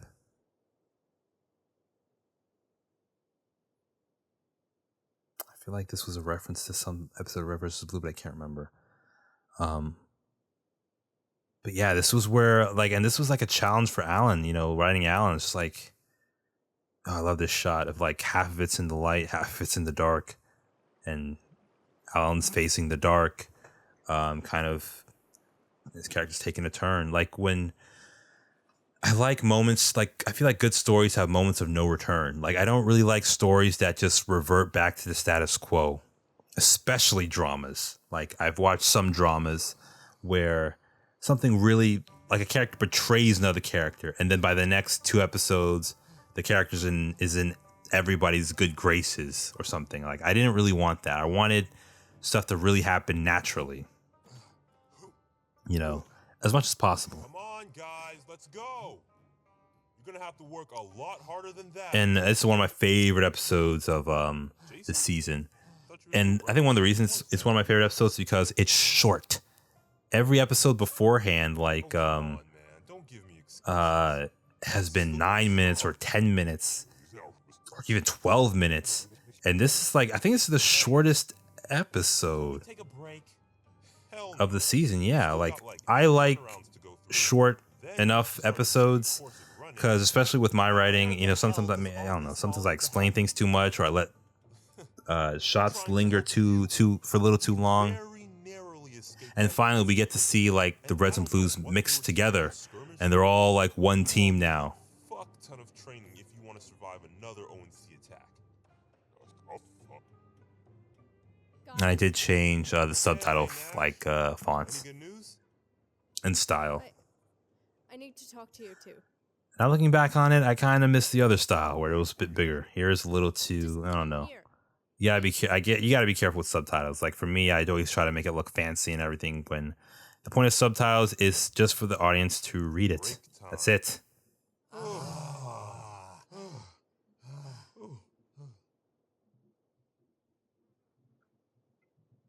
I love this little moment between Miller and Jason. And they told each other about the engineer and everything like that. But yeah, I knew that if I just quote unquote organically like let things be revealed, like Miller or Jason wouldn't have known about Thomas until like maybe towards the end of the season. Like that could have gone for like a long time. What each character doesn't know. So like I said, I decided to just put it all in one episode. Like okay, what these characters. These characters, like certain characters only know certain things. Like Jason and Dax didn't know anything about the guy in white, and we're finally told about it. So, yeah, let's just explain it in one episode. And like this one thing I like about this episode was very radical. It was, not radical as in the sense like Gates is like, let me leave. You know, I feel like Gates, like I said, in a previous commentary, I think it was season 1. He's blunt. He doesn't give a shit about what people think. He cares about his friends, but he's just like, he's a radical character, you know. And the white stripe throughout the season, the reason that was there, it was supposed to be a bandage because, you know, Gates was hurt the last season. So I wanted to treat it as like, oh, he's got like a bandage on his arm or something like that. And at this point, the bandage was taken off and he's gotten better. Anybody who wants to join me is welcome. No, wait. And I really wanted to like, this is just me questioning myself, why would these people join the Guardians just free willingly? Like, would they really do that? Like, and this was great because this was the point of the season where, with the second act of any story, it's hard to like just find something to fill stuff in. It's tough. But I think this is a good decision. Someone is gonna fucking pay. Mickey, stop it. Fucking Winters, man. I wish. And you know, seeing Mickey and Bart in these vulnerable positions.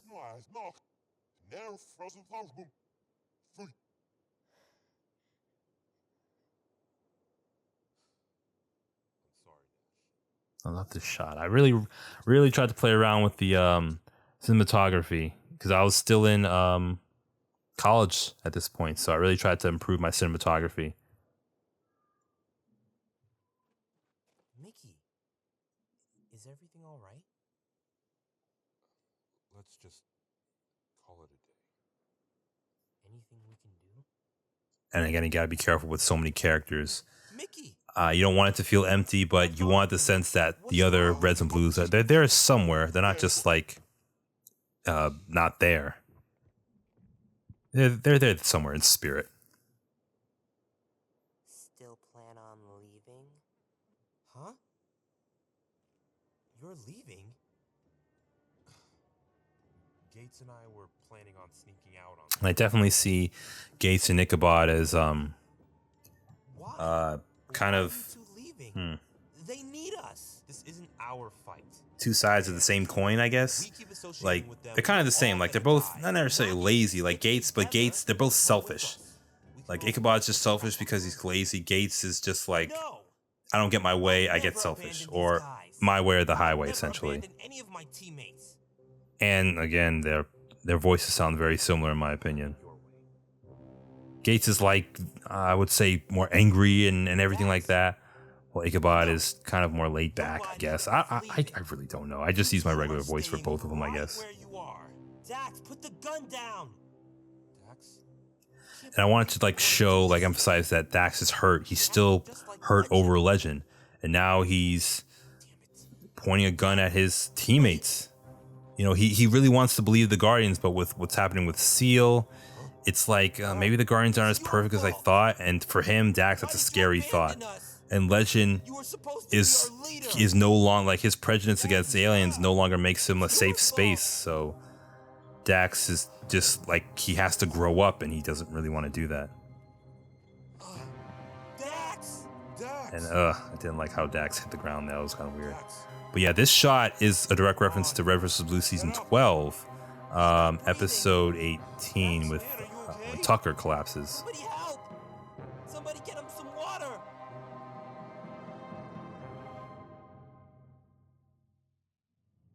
Now this was a fun episode to like write, because I kind of like writing for like characters we don't spend time with, you know. And this map is amazing. This is cold storage. And I try to, when it comes to maps and Sandguardians, it's hard to, how do I say it? For me, it's hard to know, like, because I mean, I try to make one event on one map, and even though I could just use multiple maps as one location, and I wouldn't say I'm not that clever, but it's just I don't know, I just haven't really explored the maps like that, you know. And something about High Ground being the location of .com, which is not the Guardian headquarters, just like one of their bases. When we get back to the Guardians, I'll explain. But yeah, this little crude looking pod, lifesaver pod. This was an idea I had early on in season 3. Like, this would be the bad guys' main motivation. Like, I thought it would be cool to be like, okay, what do these people want to do? Like, what if they just want to cheat the process? Like how I mentioned before, the ONC soldiers aren't that great. You know, they're kind of incompetent. They're decent, but you know, with enough training, like our heroes, our Reds and Blues can beat them. You know, what if they were like, they were kind of reaching stormtrooper levels of incompetent. You know, and I think Winters' plan would be like, I need that lifesaver because it's the easy way for me to make super soldiers, to copy what Dr. Halsey did and make like, and this is the way I'll have to get all the attention. The ONC made a better, humane version of a poor man's Spartan program, essentially. And I thought like, oh, that fits into like the lore of Halo. I feel like that would fit. And you know, Sandguardians takes place between Halo 3 and Halo 4. And I'm not hugely well versed into the lore of Halo, unfortunately. I do like Halo, but I'm not like, I haven't read the entirety of it. I haven't read like all the books or anything like that. But I mean, I knew of the Spartan 4 program, and it's like, okay, what if, you know, kind of like how Red vs. Blue, you know, had like a Project Freelancer. Like, what if, like, you know, humans, like, the war is over. What's next? We want to like recolonize the galaxy. Winters wanted to be a part of that, like a big part of that. And it's like, okay, I'll enhance my soldiers and, you know, treat them as like a security force or whatever. But weren't you the one who confirmed that the pod was safe for testing? You know damn well that there was no way we could complete the pod with the time you gave us. And yeah, it was interesting to make, I think I explained it, why Sydney is an elite. I just wanted that like elite presence in the ONC, and again, he's a sellout, so I deliberately like decided like, you know, it would make sense for no elite to want to be part of the ONC.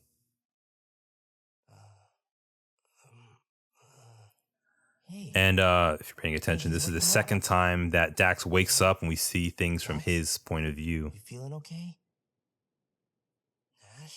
And okay, so like with the whole map thing, the high ground map, .com was originally going to be on Last Resort.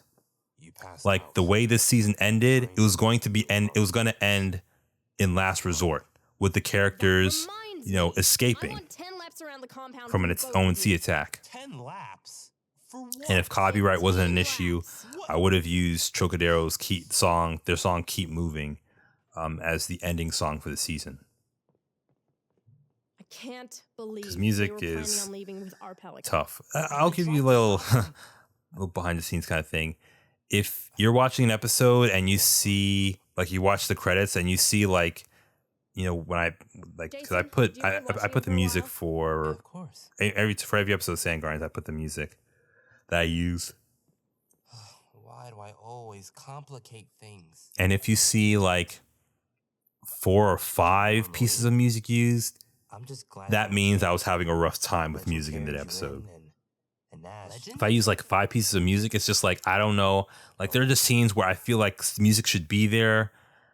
I kind of have an idea of what I want, but I just can't find anything because it's all royalty free, you know. But I do my best. I really do try to make sure I find the appropriate music for a scene, or if a scene doesn't need music, I won't put music. Thanks. And again, Dax, just like, 'cause he's still the main character, you know, this grapple between, do I want to be a guardian? Like, because do I want to stay with the parent who's always going places and is not reliable? Or do I want to stay with the overprotective parent who is reliable, you know? And you know that I don't leave a fellow man behind.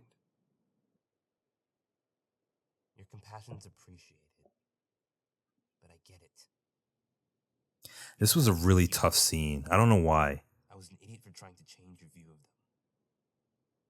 So, Just like, what would Dax be going through? You know, like, would this make sense? Just character motivation all the time. Just like, I just want to make sure all of it made sense.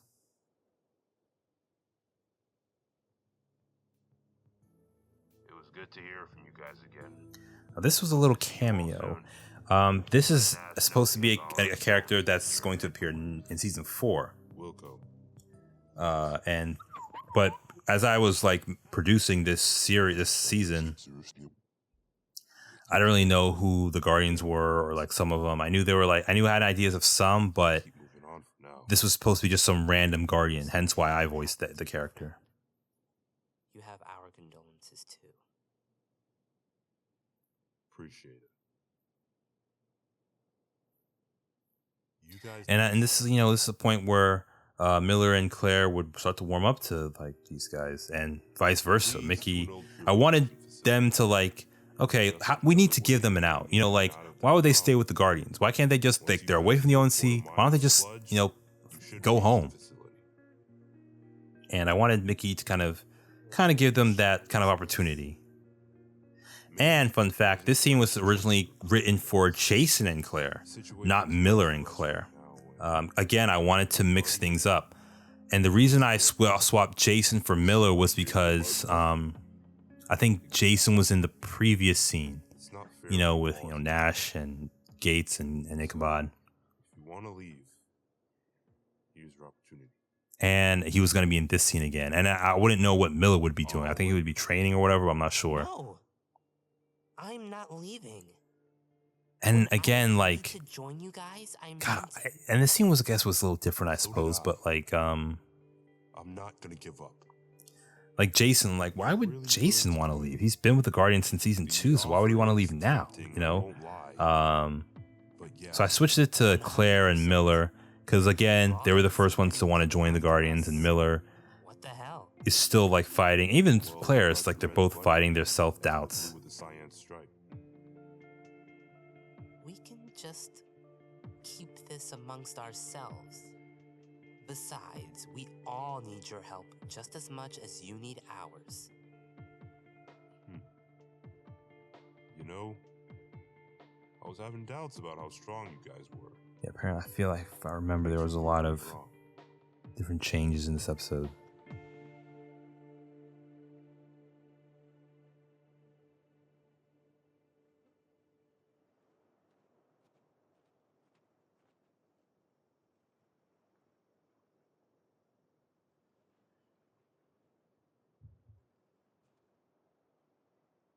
Thanks for helping my friend back there. He's gonna be okay. I did nothing. Oh yeah, Roth was in danger. I know the original draft for this episode was totally different. That fucking video. Alan, who sent it to you? It was Ray and O'Neill. And now we're kind of getting an answer to the video. And I guess I guess I decided to like you know, They sent some more intel to headquarters, but we haven't heard from them in a while. Flash back to Ray and O'Neill, and Ray is the elite, and O'Neill is the human. It's underneath McGrath and Steele's lab. Because I don't know, it's like Can't believe it. I don't know if that was the idea when I wrote season 2. Makes sense now. But here, I guess I think I remember I connected them. You found all 3 of them in that underground base. That's no coincidence. Winters is up to something down there. I would hope. There's the little palette there that Legend used. We're going over the data. And I love that shot of, and it's coming up in a bit, of just like the wide shot of Alan and Ness. This one right here, I love this shot. Bernard's gotta go. We can still make it to headquarters in time for the rendezvous, so we don't have to waste any more time with You can kind of see like Alan starting to break a little bit. I love this shot too. I'll kill Bernard. Okay, now this is episode 44. And as you can see, we are in 1080p, people. Well, I don't know if this... Well, this episode was exported in 1080p. I think the rest of the scene was actually 720. Because I was too afraid of 1080p. Apparently. And I think I did lower the saturation a bit. Because we're at a low point, you know, but oh man, 1080p looks so good. I still have my DVD recorder, but I got, at this point, I got a AverMedia Game Capture HD 2. Because again, I didn't have a laptop, a powerful enough laptop, and I just didn't like the idea of like recording like on a, I think one of them was like called a Pog something. Like those game capture devices that you plug into your TV, boot up the game, and you plug it into your laptop, and you record from the laptop. I'm like, I don't really have the my computer's not really powerful enough yet. So the AverMedia Game Capture HD2, which I still have and I still use, you can record directly to a USB stick, and you know, like a flash drive. We've got your back. And that's what I had needed, because I'm still kind of that old school, you know, record with a DVD or a VHS, press pause, go to the next scene, then unpause it to continue recording. And I kind of took that same approach here. It was, it worked for me. And finally recorded in HD. You can see the color and looks sharper. One team. Ooh, and this music piece that you're listening to was done by me. Yeah, I composed some music for this season. Very hard. I call this piece Your Guardians, because of what Mickey said. Hey.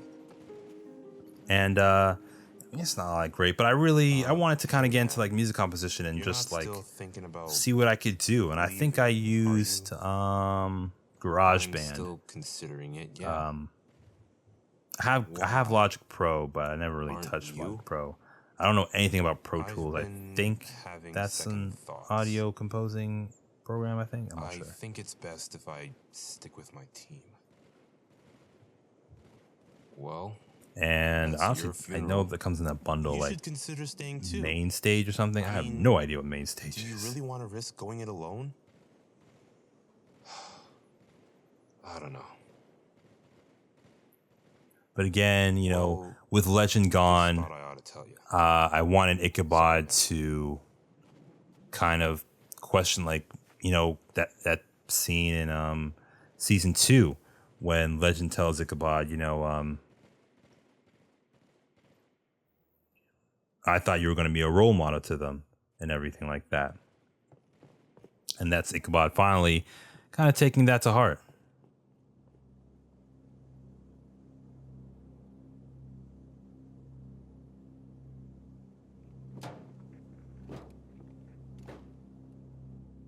Oh, my favorite. This scene was tough to write, and it was. Thankfully I got the idea of like, let me just intercut between this scene and like what Winters and Sydney are doing. To the curb. That's a good one. And I kind of wanted to get the audience to at least try to care about the ONC soldiers. You know, that's why I had characters like Johnson and Sydney there. Oh, what, you want meaningful? What about because like those even details like of your buddy's Seal and death? Winters are kind of parallels. Like they both have meaningful enough for what's it called? Don't test me. I draw a fine They line between they're testing so somebody and passionate about stating what facts. their goals are. Doesn't matter now That they anyway, end you up can't getting save 'em. their own comrades hurt sometimes. It's dead. But Legend, you know, Winters just he's it's the kind of the actually person to kinda just shut funny if that you think about that it, empathy you know? out of him. While Seal's like Created this wonderful device that's unhealthy supposed to Seal save would people, right? take that empathy and All like, it oh, fucking I gotta does is try get harder to make sure I everybody's don't hurt killed. anybody. And then healthy Seal would be just like, wait, I No, need I to get it. You stop. know, you can unload that thing into my face, put my brains on the fucking wall. What if I told you, my hunchback friend, that there's a way to bring your man back? And Jack after the voice of Bernard, he ad-libbed. He loved ad-libbing. So I would write something and he would just add his own spin to it, and I liked it. And it's just like hunchback friend. It's like that was an ad-lib. I did not write that. That's My hilarious. buddies upstairs are building something big, and they're using your lifesaver thing to do it. What? Where? What are they building? Trust me, Spaceman, I'd tell you if I fucking knew it myself. All I know is they're setting it up at the abandoned research center in the range. And I always feel like Bernard knows what he's doing. You know, he's telling Seal because I'm not trying to nudge you. maybe all the Guardians will leave, or most Guardians will leave, and go to this place, and he knows the place is like completely guarded. So, so yeah. And I hope it comes across like this. Science talk. Too much exposure, whatever the hell that Well means. then, with that in mind, decrease it further. I need another volunteer among you. We know he's building it there, and we're prepared to retaliate. Awesome, so you know where to go then. And as I was saying, I wrote this in a way, and I hope Wines can pick it up. But if not, I blame myself. Of that, Bernard is. I was gonna say it. Another volunteer. Bernard doesn't know what Winters and Sydney are building. He doesn't know they're building like some lifesaver pod. He just knows that they're building something that would take down the Guardians. Next soldier. At the very least, you'll get to see your friend's body again before they blow it to fucking chunks. Winters was all So yeah, I about hope using that it comes as a test across. subject. You know, it's tough. Like it kind of goes back to that. Do I want Bernard to eventually redeem himself or become like a good guy, like an anti-hero? And I don't know. Sometimes it's good for like bad characters that give them humanity, but it's sometimes just good for characters to just be evil. You know, this guy's just evil. You know, like it's just a bad egg. Really? How are his fighters? He's extremely healthy. Heart rate's a little faster, but his muscular system is definitely enhanced. Then at long last, we've done it.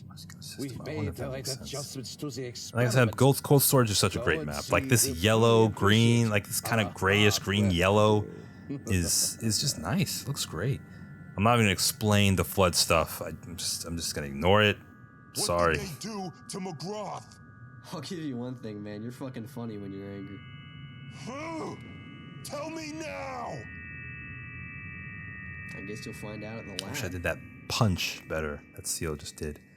And I did definitely try to push in on the close-ups, get closer and closer and tighter and tighter. That punch that Seal did was just to give Bernard an idea of how to get out.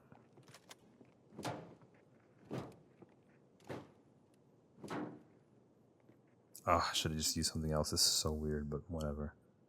And now Seal sneaks away to go find McGrath on his own.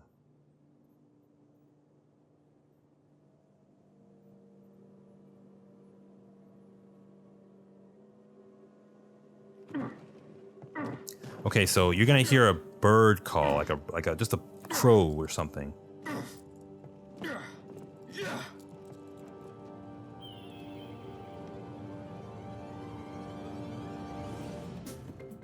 Faster! And that bird call, if you heard it, was to symbolize that, like, hey, Bernard is free. One more. I love this scene. finally seeing just the Reds and Blues train, actually showing them like getting better in battle, working together.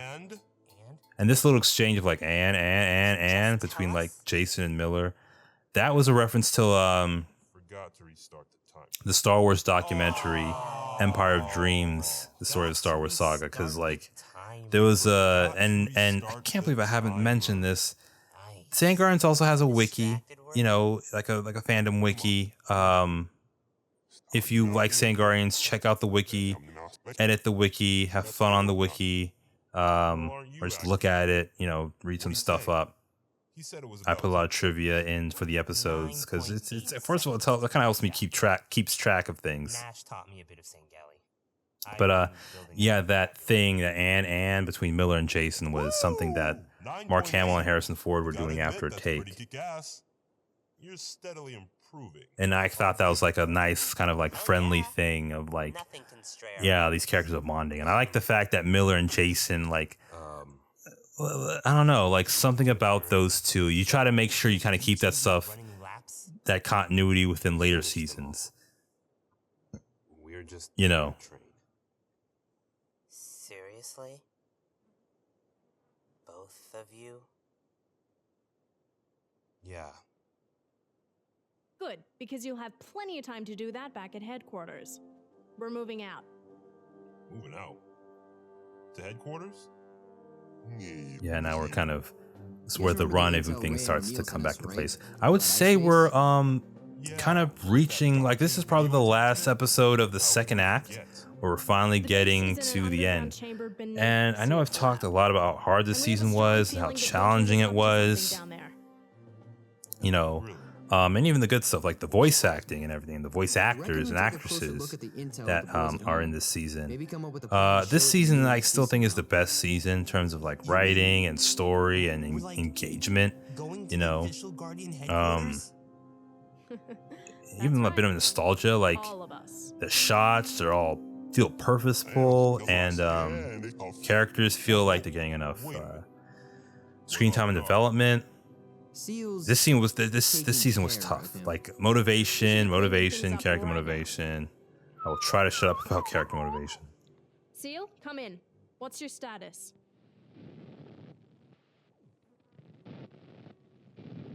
Seal, do you read? And yeah, like I don't know.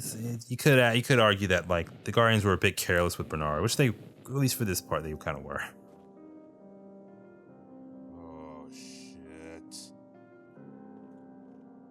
He's gone. One thing I sort of kind of regret, I'm sorry to say, were the Guardian emblems. Which means Seal I mean, kill him.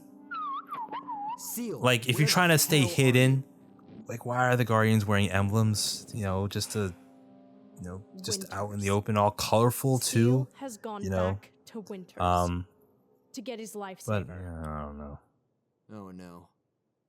You don't think he took And I with don't him, know why do I you? chose those colors. It's the Valkyrie. It's like I think it's a sideways oval or a horizontal oval, whatever it's called in Halo. The chamber. Like that emblem. I'm not 100% sure. And then over it is that Valkyrie it's where icon. McGrath died. And it's where Ray and O'Neill died. And whatever Winters is up to, all points to that chamber. I bet that's where Seal's headed. And this is definitely like a point of no return for Forget him. Alan. What?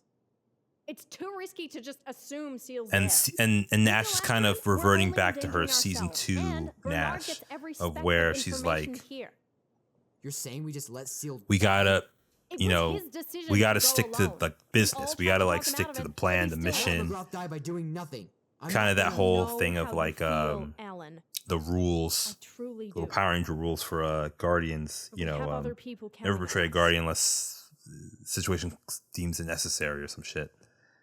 I was wow, what was I? I was a teenager when I wrote that. You know, just wish I can go back and tweak it. Bernard's loose, so we need to spread out and find him. Killing him is our top priority. Where's Seal? And that room I is want you and tough Jason guarding to the Pelican. block We can't in. let Bernard leave. There's Miller, blocking I need and you at the everything. entrance. Alan, Where's Seal? And again, he left. Dax is What do you mean he left? What What do you Say it. think I mean, Dax? He's losing another kind of father figure. Seal didn't say goodbye. He let go of Legend, trusted in Seal. Now Seal's gone. Seal's an inspiration for Dax, and now the fact that Seal's gone, it's like he's starting to kind of doubt, like, should I stay with these Guardians? Like my dream, like, was leaving Sandbox all for It was nothing? his own decision to leave. I'm sure he'll be all right. We can't just. Couldn't we? Enough! I want you two at the Pelican now! One should never betray a Guardian unless the situation finds it necessary. What about that, huh? We've reached that point. To the Pelican now, you two. I wish I would have just tweaked that phrase a little bit. I do like this of like Alan does kind of stand his ground for a bit.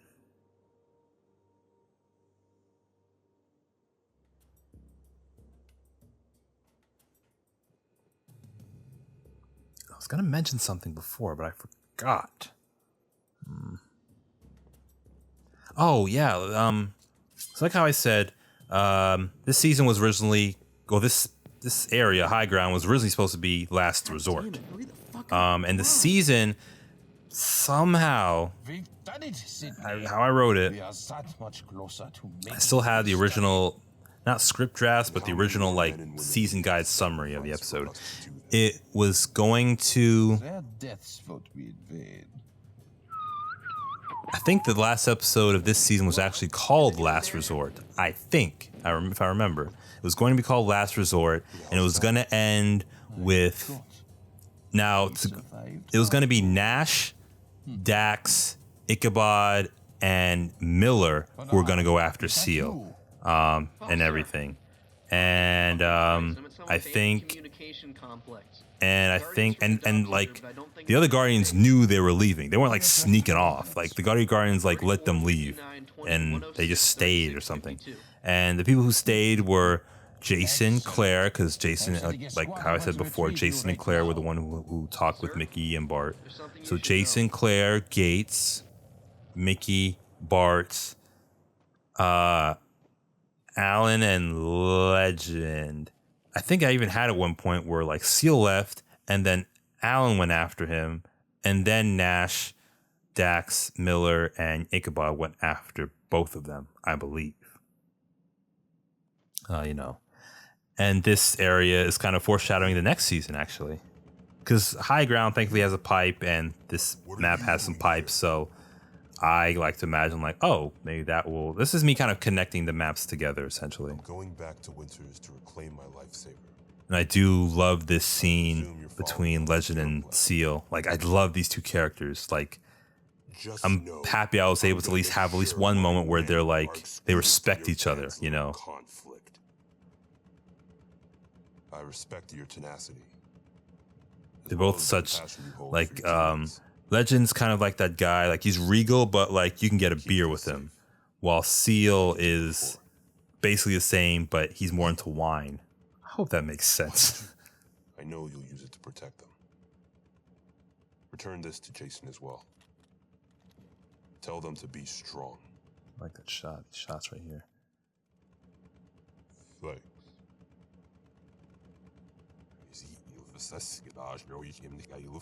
And I had that thanks of like, okay, this is the first time we heard Seal actually speak English without the translator. I just love this long shot. This, you can see like a little bit of a beam of light coming down. Okay, now we are in the third act of the season. And yeah, it things changed, but like, cause one great thing about, at least for this season, as I was writing it, like I was still doing the thing where this is episode 46. I think I was probably writing episode 49 at this point. Like I already finished episode 47 and 48, and I was working on episode 49 while like doing the voice act. I was like writing episode 49 while doing the voice acting and the machinimating and all that stuff for this episode. But with that, I changed a lot of stuff. I changed a lot, and I really did not want this to go back to like I was like I was doing this season and there weren't a lot of moments where the Reds and Blues were just like mixed together and just talking. It was still like, you know, Reds on this side, the Blues sit at this table. And I really didn't want it with like Dax and Jason going off on another fucking adventure again with Seal. It's just like we're back at season 2 again. You know, I didn't want that.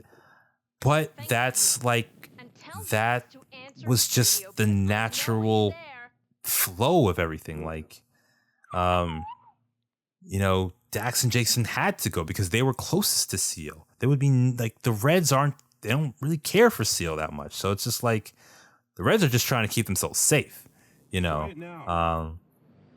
But Dax and Jason, it's just like they were Guardians first, so it's like, especially at this point, they probably feel like we can do what Nash and the others do. We can do it, but we can do it better. You know, we can go. I can't keep waiting here knowing that Seal's in trouble. If what happened to McGrath happens to him, and I really wanted like I had this idea of like, okay, like logically, so Alan got all the information from Ray and O'Neill, and he got McGrath's video, which he thought it was important to send to Nash because maybe he's still alive or something like that. But I imagine that Alan, I don't think Alan knew about Seal at that point, that Seal was alive or whatever.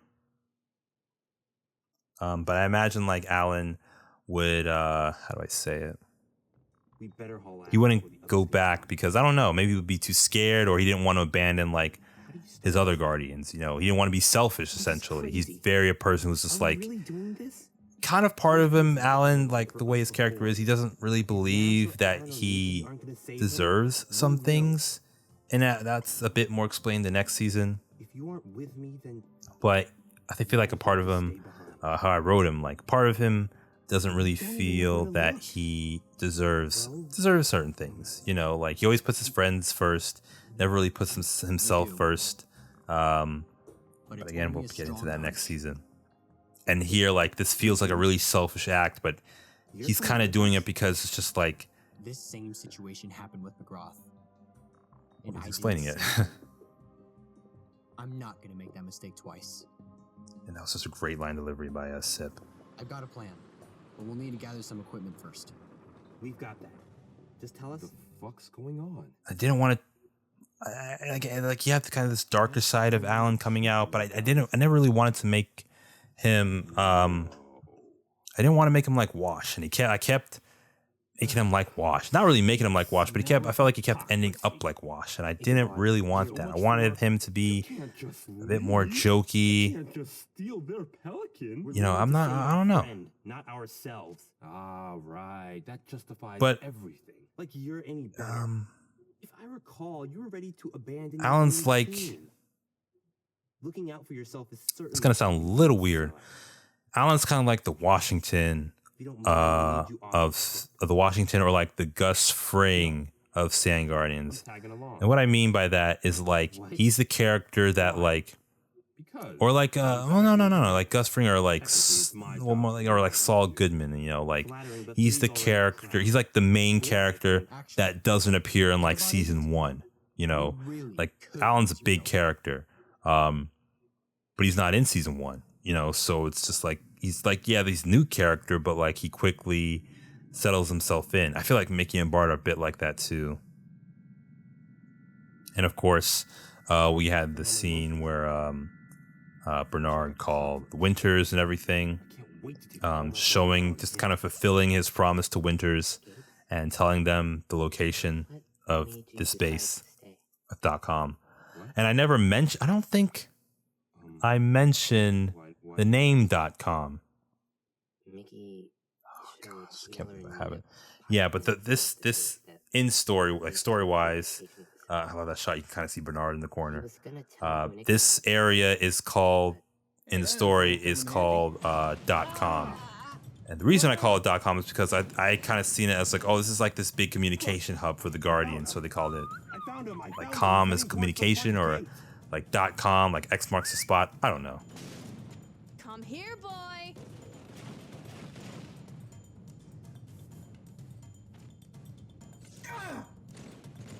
I did want like Bernard, but yeah, it's .com. But yeah, like I love that shot of Bernard with Nash, just holding the freaking machine gun. So badass. And then of course Bernard has the brute shot, which is a clear reference to Red versus Blue, the character, the meta. But I didn't want to make Bernard the meta. I just like the fact that like, oh, he's like, villain's got a brute shot. Like I thought, like I like the fact that maybe this can be like his iconic weapon. Oh, that awful! It just passed, but like that awful pelican shot. You gotta be fucking kidding me. I didn't know how to do it. I just downloaded a video off YouTube with the green screen and yeah. Tried to make it quick. I tried to fix it as much as I can.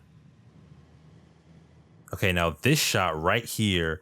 I mean, you're watching the movie edit, so you think it's one shot, which it is. But when I was releasing the episode, that's how I wanted to start the next episode, like with that same shot. So I had to make sure when I was machinimating episode 46, since that was the last shot, I had to get that explosion in there and then have Nash, Nash, you know, Gates, and Miller, split. Yeah, basically like the camera pushing in, the tank firing, and the three just like running to the side. It's all one shot. But you know, I kept that like video file. You know, I had the video file for episode 46, but I made sure I kept it for the next episode, for the following episode. Ellen, please tell me you're not in that pelican. And of course, tanks, reference to, and Gates saying, "Oh shit," you know, reference to season 1 of his running with the tank. And usually, tanks is just like a nice, quick way. Like it's just my way of saying like, okay, we need the characters in like no getting out of this danger. Like they are they're outnumbered danger. Put a tank in there. You know, tanks can't be destroyed as easily, and everything. It's one guy. They can handle it. Well, explain the tone of her. So here we go with Ichabod and Bernard's little armor with like the paint. Some scare tactic to lure us back. Seal's out there alone with no backup. And if Winters gets his lifesaver, and I really like this, like Ichabod just decides to join them because again he wants to be a role model like Legend thought he could be. He wants to fulfill that. And he decides, you know what, let me just stick with my team and see what this whole Guardian stuff is all about. And I love the fact that Ichabod's here. And if you can see Ichabod, like the ONC emblem on Ichabod, yeah, like the blue was like a different colored blue, and I don't know about the yellow and the red, but yeah. And that, I think the ONC logo is just a target and a sharp diamond. Brace yourselves. We're landing. As it's like if you're in Halo 3, sharp diamond and a target, or like two circles. And now we are back in Avalanche. Love this map.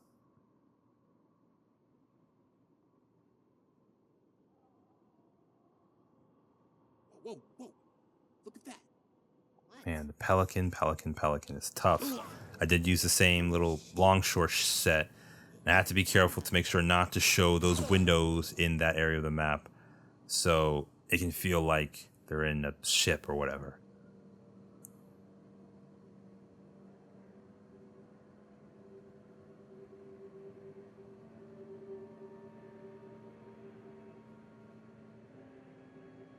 Is that a Pelican? It's gonna crash. Everyone stand clear. I wish I fixed up that sound effect. Yeah, tried to make it look like the back of a Pelican with just a little crate there. It's Bernard. Just, I don't know, you just have to do what you can. Brigadier, are you all right? How did you manage to escape? Brigadier? I guess I tried to match Jack's voice, which obviously I couldn't do. He doesn't sound like himself at all. Those Guardians must have really beaten him down. Down, but not out. Get him inside. And I did like for this little scene, just like to show that Johnson and the other ONC guards do it. Oh, you can clearly see it's a fucking crate. Don't like that. You managed to steal enemy. But yeah, just to see that like scavenge that equipment and make it fast. The ONC guards and Johnson, they do respect Sydney, you know. Let's get you inside, sir. It's just that they're more afraid of Winters. And this is a reference to Star Wars Episode 4 of like Luke and Han taking the enemy armor. An alien? In the ONC? Seems like a general. And to like tell these, and gosh, Dax and Jason, of course, they sound the same. But that's not saying much. Dax is the one with the assault rifle, and of course, Jason's the one with the battle rifle. Seeing how the ONC was meant to bring humans and aliens together, it'd be appropriate to have its leaders be an elite and a human. Yet both corrupt. Guys, focus. I did that line with Alan saying that you know, Sydney's not as bad as Winters, but that's not saying much. Because I wanted the audience to know, like, this is still a bad guy. The guy's still a bad guy, not to be trusted. How will we know? Oh, trust me. If you see, like, there's a little ONC character all the way in the background, I think that was like a respawn, or that's the camera. I don't know, because having all those characters walk at the same time slowly is tough. At least for me, it is. There really wasn't much. Nothing important. Good. Guard the ship until further instruction. Yes, sir. Great. Even when disguised, we still end up guarding the ship. And I had to be careful because I didn't really have a plan of like what these set of characters were going to do when they got to the lab. You think he's really Fucking here? great. Yeah. I hope. And I love this cut. Boom. Love that cut. Now I like this battle because it lasts a couple of episodes, and it's moving, and you know, I feel like the characters are in a real battle, and the music helps too. Ricky, Bart, I need your asses out here. We're on our way, Nash. Right fucking now. Holy shit! I have to be careful, you know, like I really had to indicate that Nash was hurt. She wasn't dead. Had a few fans kind of confused, or at least worried that Nash was dead. And you know, a few were worried that like, oh, that wasn't a good move to kill off Nash like that.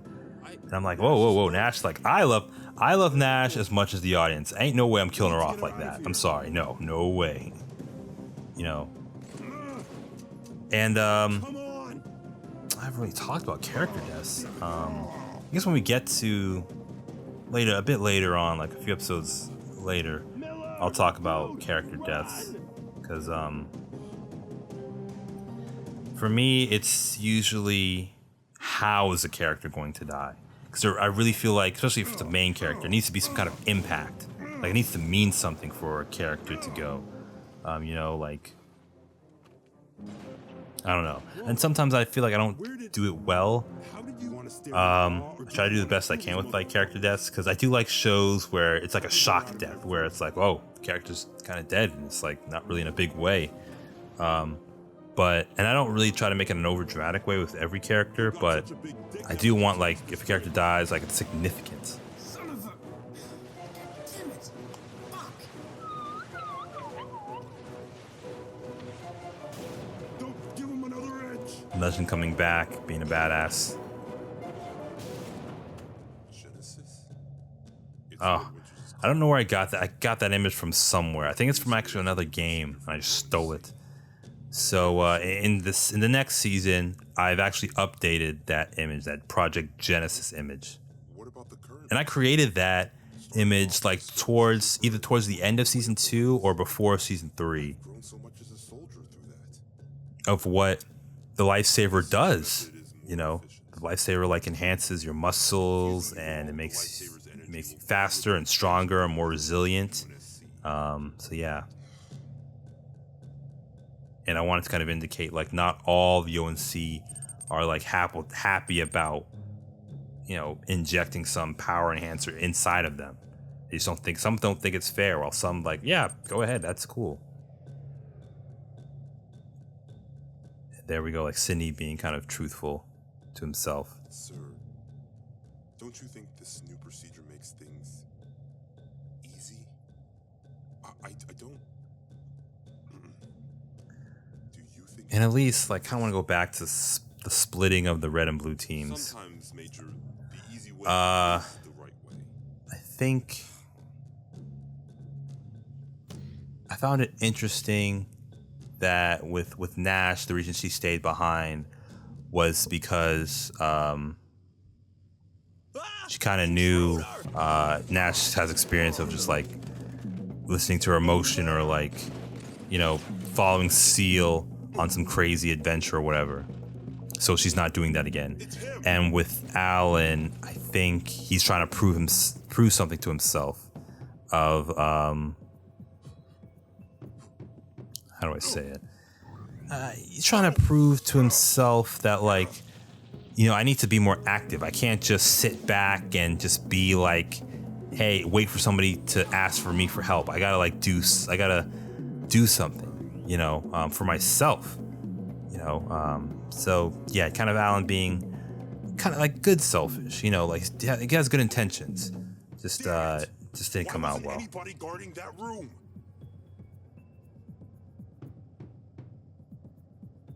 And I guess with the blues, like going with Seal and everything, it just made more sense. Like, again, Ichabod would naturally want to know what his team is up to. And with the Reds, with Miller and Claire, especially Miller, are, you know, kind of, you know, they're Guardians now. You know, they're completely integrated with the Guardians. You know, and Gates is just there for the Reds. You know, he's just sticking with his team. This is Brigadier Bernard, requesting reinforcements. My men and I are pinned down at a Guardian outpost. Hello? Is anyone there? And I think I deliberately made this episode where we don't go back to .com. We just stay in this the chamber. Brigadier. Copy that, sir.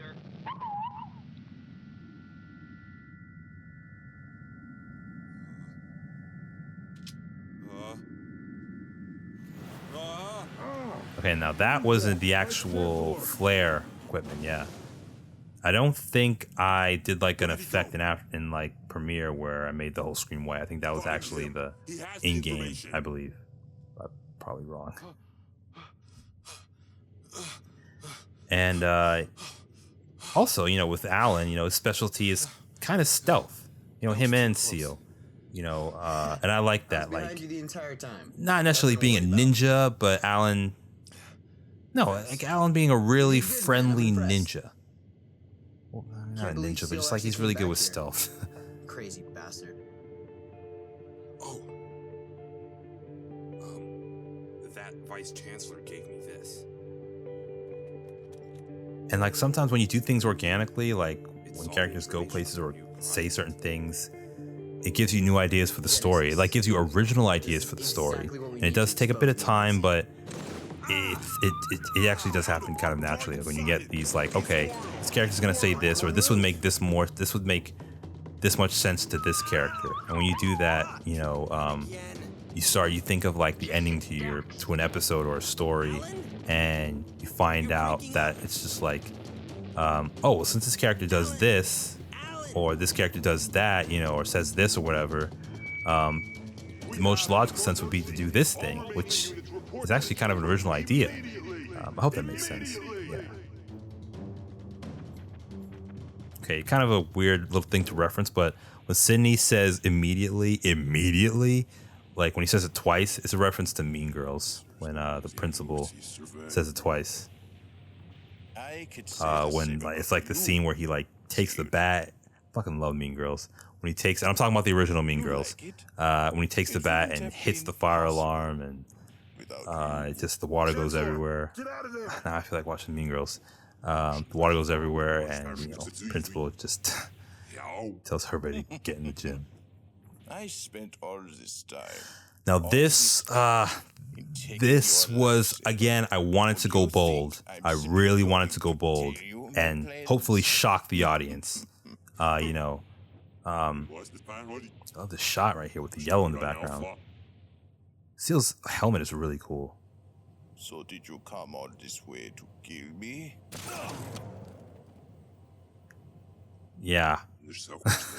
I wanted him to like, what if he just actually kills him? Like, bam, shock, and then like, we just keep going.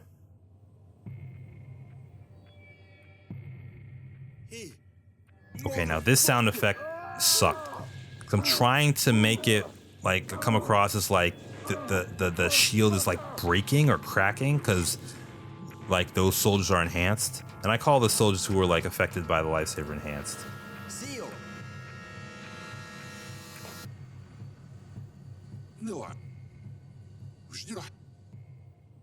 But yeah, bam.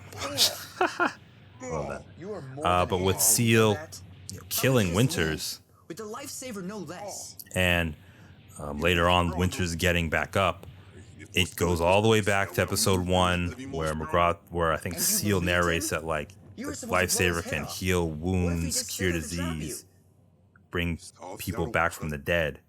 And I don't know, I wanted to kind of go into that. Like, I feel like if someone's on the like how Ichabod was slashed by the guy in white, and Legend quickly zapped him with the lifesaver, and it healed his wounds pretty quick. But, you know, it's the future and everything.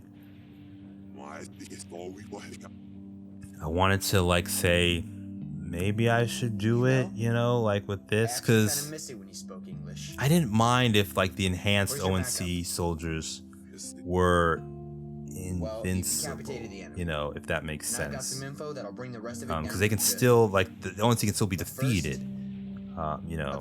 I thought that would be a cool obstacle, you know.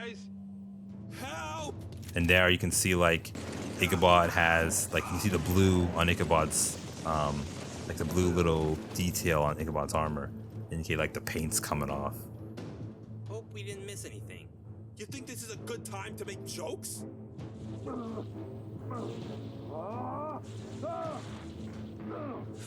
And when he gets back up, it's like, okay, it's the pod, you know, that's the lifesaver pod. Like all that energy is from the lifesaver. It's powered up. Sydney's modified it, and you know now Winters is getting back up. That lifesaver does wonders, you know. Not only did it sharpen my shields, but it also recovered the wound you left in my head. So maybe, because I guess you can say it didn't go through his brain, but it hit his head, but like maybe didn't hit the skull. I don't know. You know, just like, especially since it's a plasma. So maybe it didn't kill him, it just really, really injured him, and lifesaver saved him.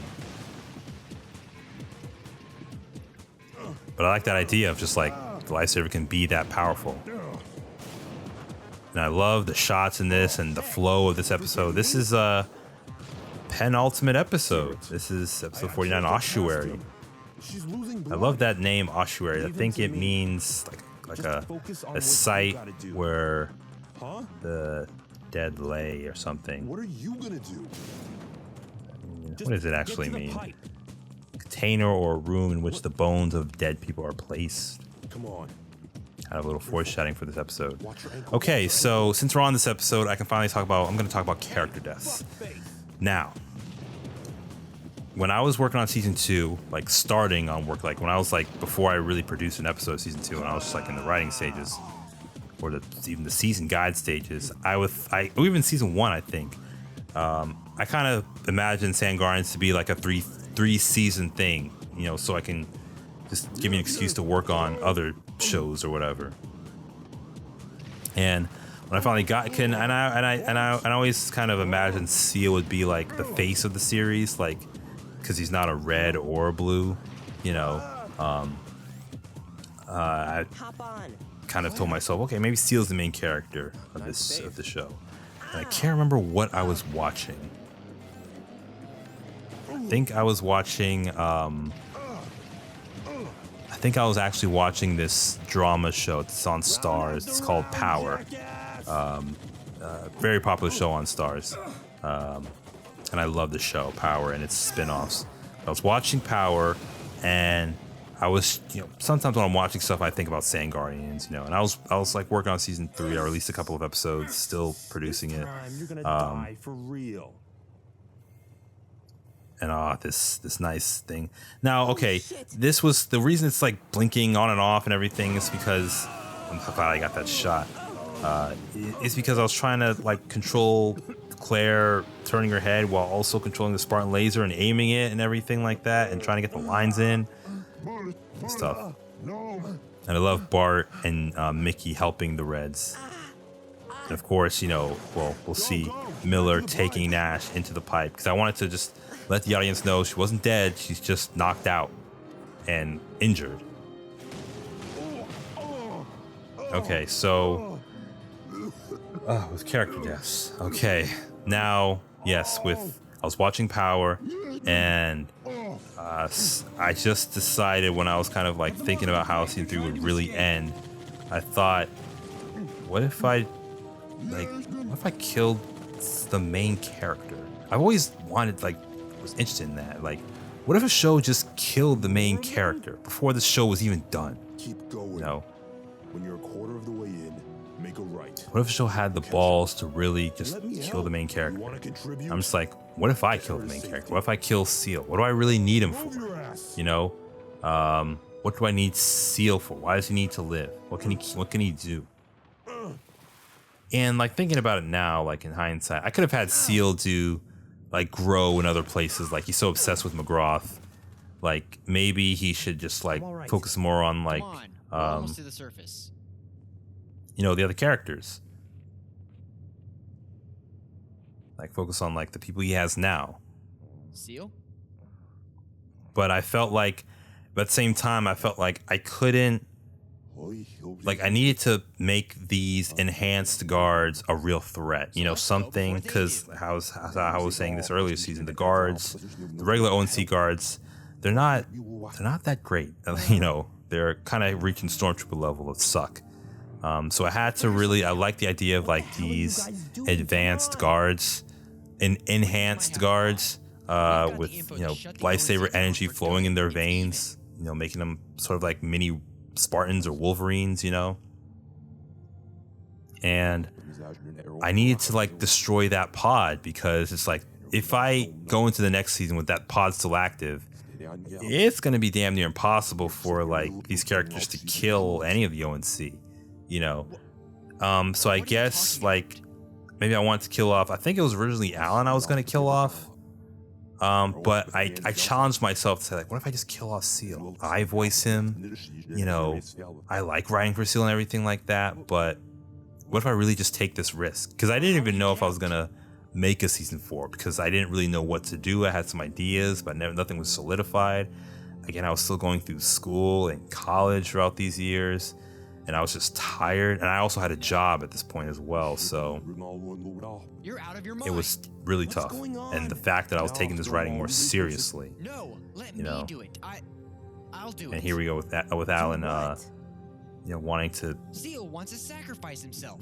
you know, take one for the team. Seal? And, you know, Seal maybe just finally thinking of his friends, and he knows that lifesaver pod is going to still be active, like they'll never defeat him. So I decided to let's just get out of you know, take the risk and just like say, you know, kill Seal. Like, what if I just killed Seal? Like, do I really need him? And my philosophy is like, if you kill a character, you know, if you kill a big character, because I don't like when Think about And I love this line right here. This delivery. Mickey, Bartholomew, Dax, Jason, pushing, too. Ichabod, the Reds, everyone you'll be leaving behind. I actually kind of like it with Seal and Alan, you know? I like the fact that Alan gets this moment, you know, like this is him kind of becoming, not really taking Seal's place, but like kind of a passing of the torch some way, like, you know? I want to make this really kind of quiet and sad. Because this is kind of sad for me, of killing off a character I really like. The info, remember? Definitely some. And Red vs. Blue season 13, episode 61, Doyle, the character Doyle sacrificed himself, was really huge. Like the whole Red vs. Blue seasons 11, 12, and 13 were like huge inspirations for Sandguardians. Those seasons specifically, you know.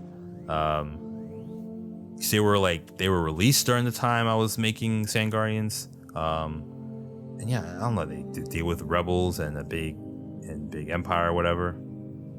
You've trapped yourself, Seal. It's all over. On your command, sir. So yeah, just Seal steps in the pod, gets enhanced. And I like the fact that Seal's the last person to get enhanced by the lifesaver. And he destroys the lifesaver, and it causes this huge explosion. Again, a reference to Red vs. Blue season 13. Again, it's still too powerful for him. He looks at the battery, goes to plasma, and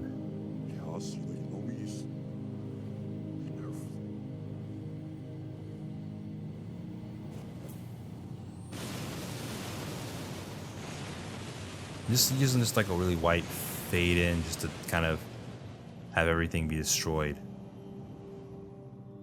And having the music continue. And I think the music choice actually is called Ossuary. I think that's where I got the idea for the episode title.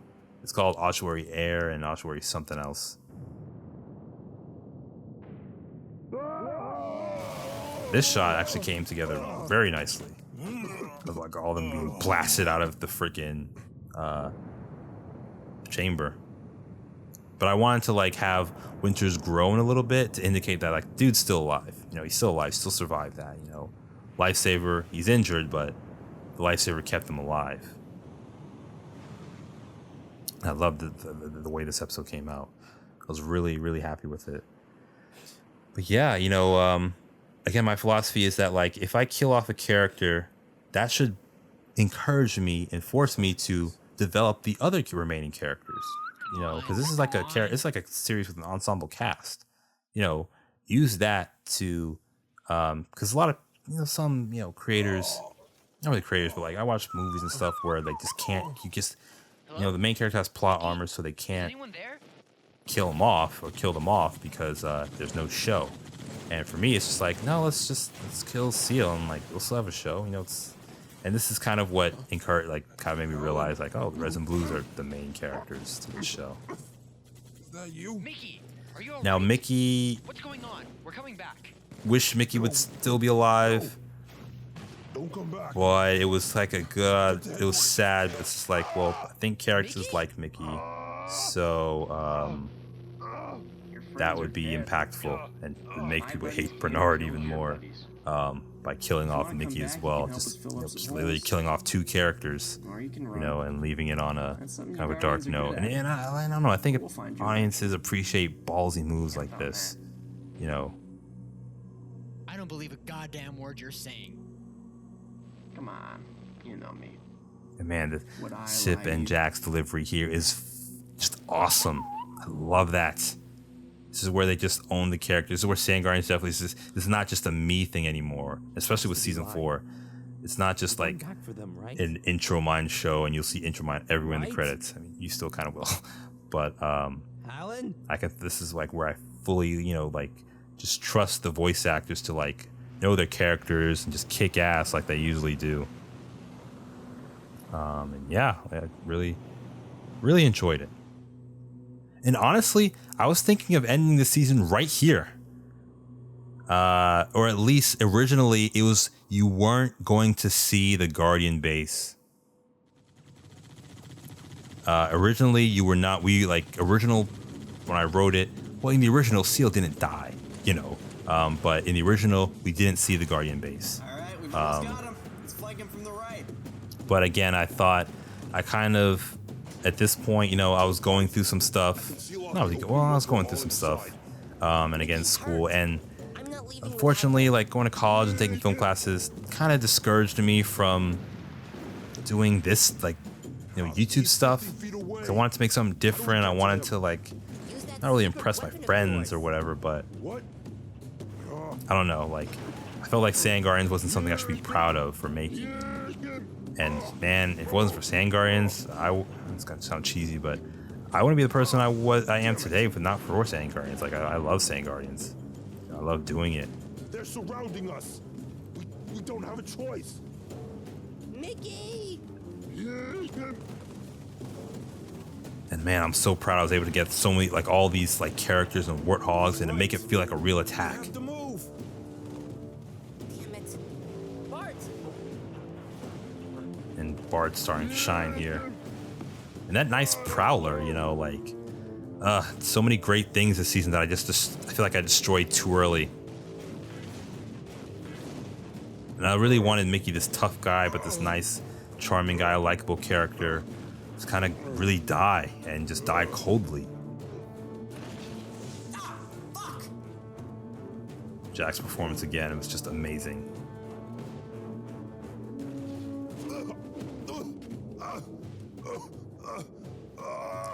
You Guardians I love this shot. fucking pathetic. I love that ODST helmet. I love all of this. It's over. Don't underestimate us. And this little exchange between these two characters was took a bit of time, you know, to write. You know, if that makes sense. Just like I was trying to make sure like what they were saying made sense. And it really, this little exchange. What, is that what happened to you and your buddies? You were a bunch of talentless This little exchange was kind of solidified, and Jack, you know, did his own ad-libbing and added stuff to this as well. This solidified Bernard's motivation, essentially, you know, of what he wants, you know, as a character. I'm like, I want to be at the top. I want to be loved. And that's why Mickey says, like, you're a lab monkey, you know, like they won't treat you right. They don't care about you, you know, all that crap. I feel that. Don't worry, your buddies will get it worse. That's your idea of pain? And I like my line deliveries here You've too. got no fucking clue what real pain is. Oh, what? That doesn't hurt? Ah, well, this shouldn't bug you either. Holy shit! No.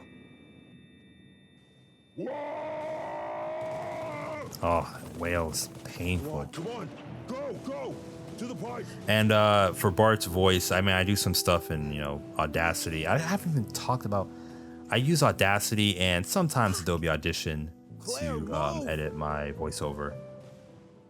I don't know if I'll go into the audio process, maybe another commentary, if I can go over it quickly. Actually, no, let me just stick to this. Okay, so like for this, again, I kind of canceled Sandguardians after season 3 because I knew what I was writing. I was like, there's no way I'm not gonna try to wrap this up. I'm gonna go Spectacular Spider-Man and just like cancel it. Because I'd rather have an unfinished story than having to squeeze some kind of ending out of this and just like, nah. Like I'll just make it unfinished and just work on season 4 later on. Like I just have to do what's right for the story. Be strong. How that turned out. That is a reference. This right here is a reference to Red vs. Blue season 11, episode 18, when Wash, you know, sacrifices himself to let the Reds and Blues escape, and Legend's doing the same for the Reds. And that's kind of like another way of like saying like, yo, you know, Legend, he really, like from episode early on when he's just like, you know, we're not episode 38, I believe, forget red, blue. We all have a common enemy. Let's work together to get out of this. And that's what Legend truly believes. Even like, Dax? when they get to .com for the first time, the characters, Legend is like, I'll find a way to free everyone of like the charges. That's what I love about Legend. Like, they're all skirmish troopers. They're all on the same side. I'm going to protect all of you guys. And he takes that initiative, takes that responsibility. Don't you remember what happened? And yeah, here, we're finally at the Guardian base. And I decided to just put this in to have some kind of closure, because I didn't want the audience to be like, oh, what happened?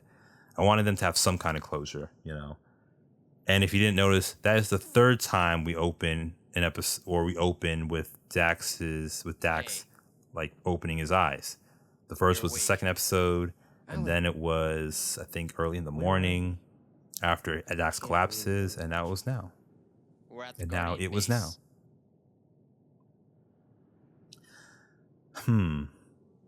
I think the original Guardian base map was either going to be Guardian, but I didn't want Guardian because like how I say it, Mickey. The skybox, I think that's what it's called. Like this, like the basically the area was just all green, and like you'll be like, where the heck am I? But I wanted it to be Guardian because it's called Guardian, obviously. There was nothing we could do. It was either Guardian or maybe it was going to be, I was going to say Valhalla, but I don't think it was ever going to be Valhalla. I might be confusing myself. But I chose Isolation because I like the little flood stuff, because it would be like the last place the ONC would look. Like, I don't want anything to do with that flood, spores or whatever. It looks decrepit. I wanted a place that had trees, that was green, had trees. Like, basically just like kind of like Yavin 4 from Star Wars, where the rebels hid out. And towards the end of this season, when the very last shot with the blues going down the hole, the interior of the Guardian base was originally going to be the Halo 3 map Citadel.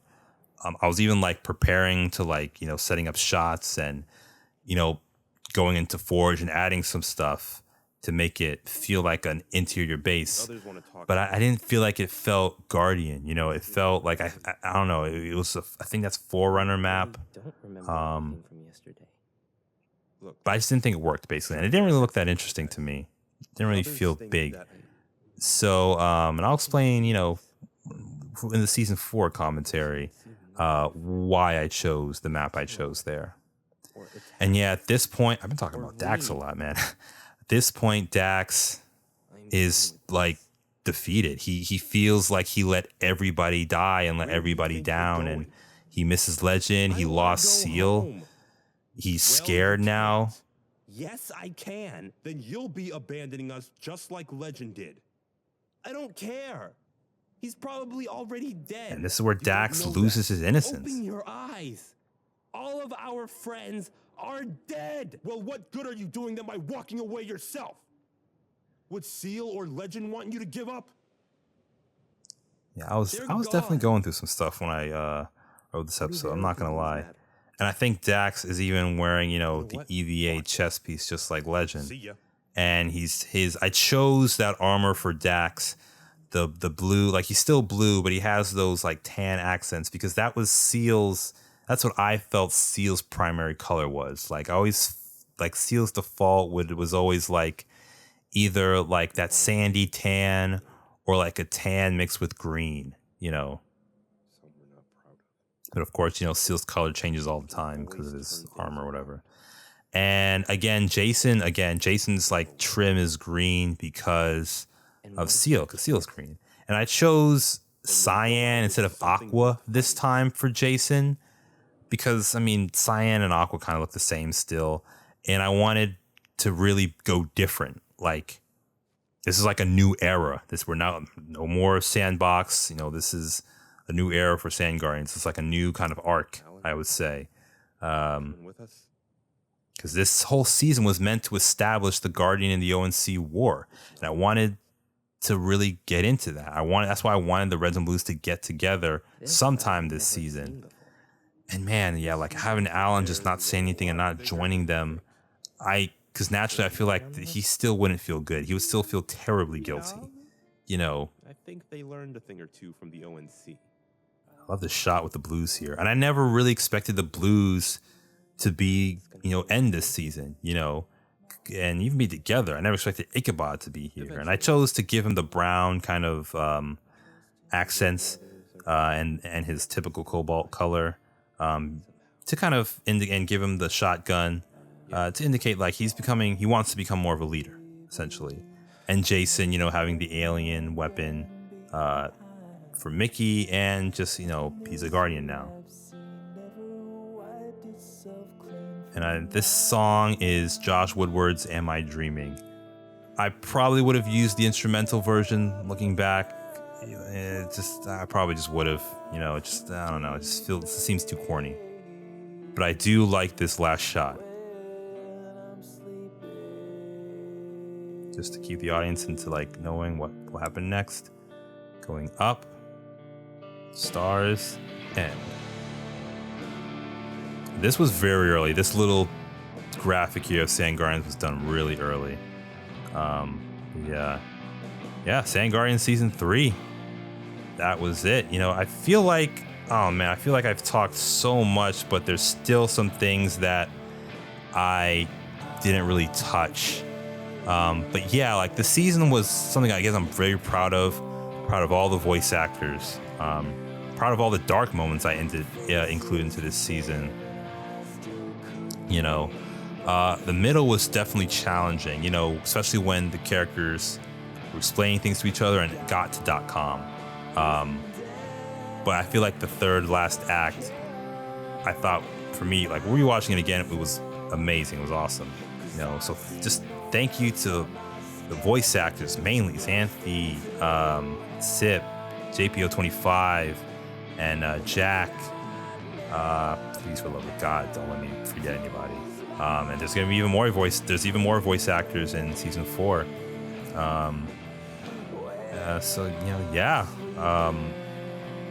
Thank you for you guys, and please look at the special thanks in the credits as well.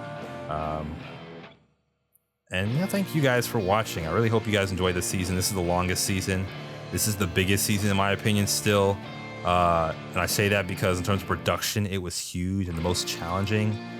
And season 4 was smooth, and season 2 was fun. Season 1 was interesting. This one was tough. It wasn't a slog, but it was tough. Yeah, man, I just kept going, and my voice actors were sticking it with me. And at this point, I didn't think I was gonna really continue Sandguardians after this. I wasn't. A lot of stuff going on personally for me at the time, and I decided to just end Sandguardians, and because I didn't really have a story for season 4. Bad thing I ended Sandguardians at the time I did, around season 3. But continuing Sandguardians really just revitalized me, and like all these names here, just awesome people, awesome websites, awesome inspirations. So yeah, man, thank you to all my subscribers. And like I said, really hope you enjoyed this season. I hope you enjoyed this commentary. And hope you learned something. Hope you were inspired. But I just hope you had a good time. I had a good time recording all this. And yeah, man, that's all I got to say. Thank you for listening. Thank you for watching. And yeah, intro mind out. Have a good one, guys.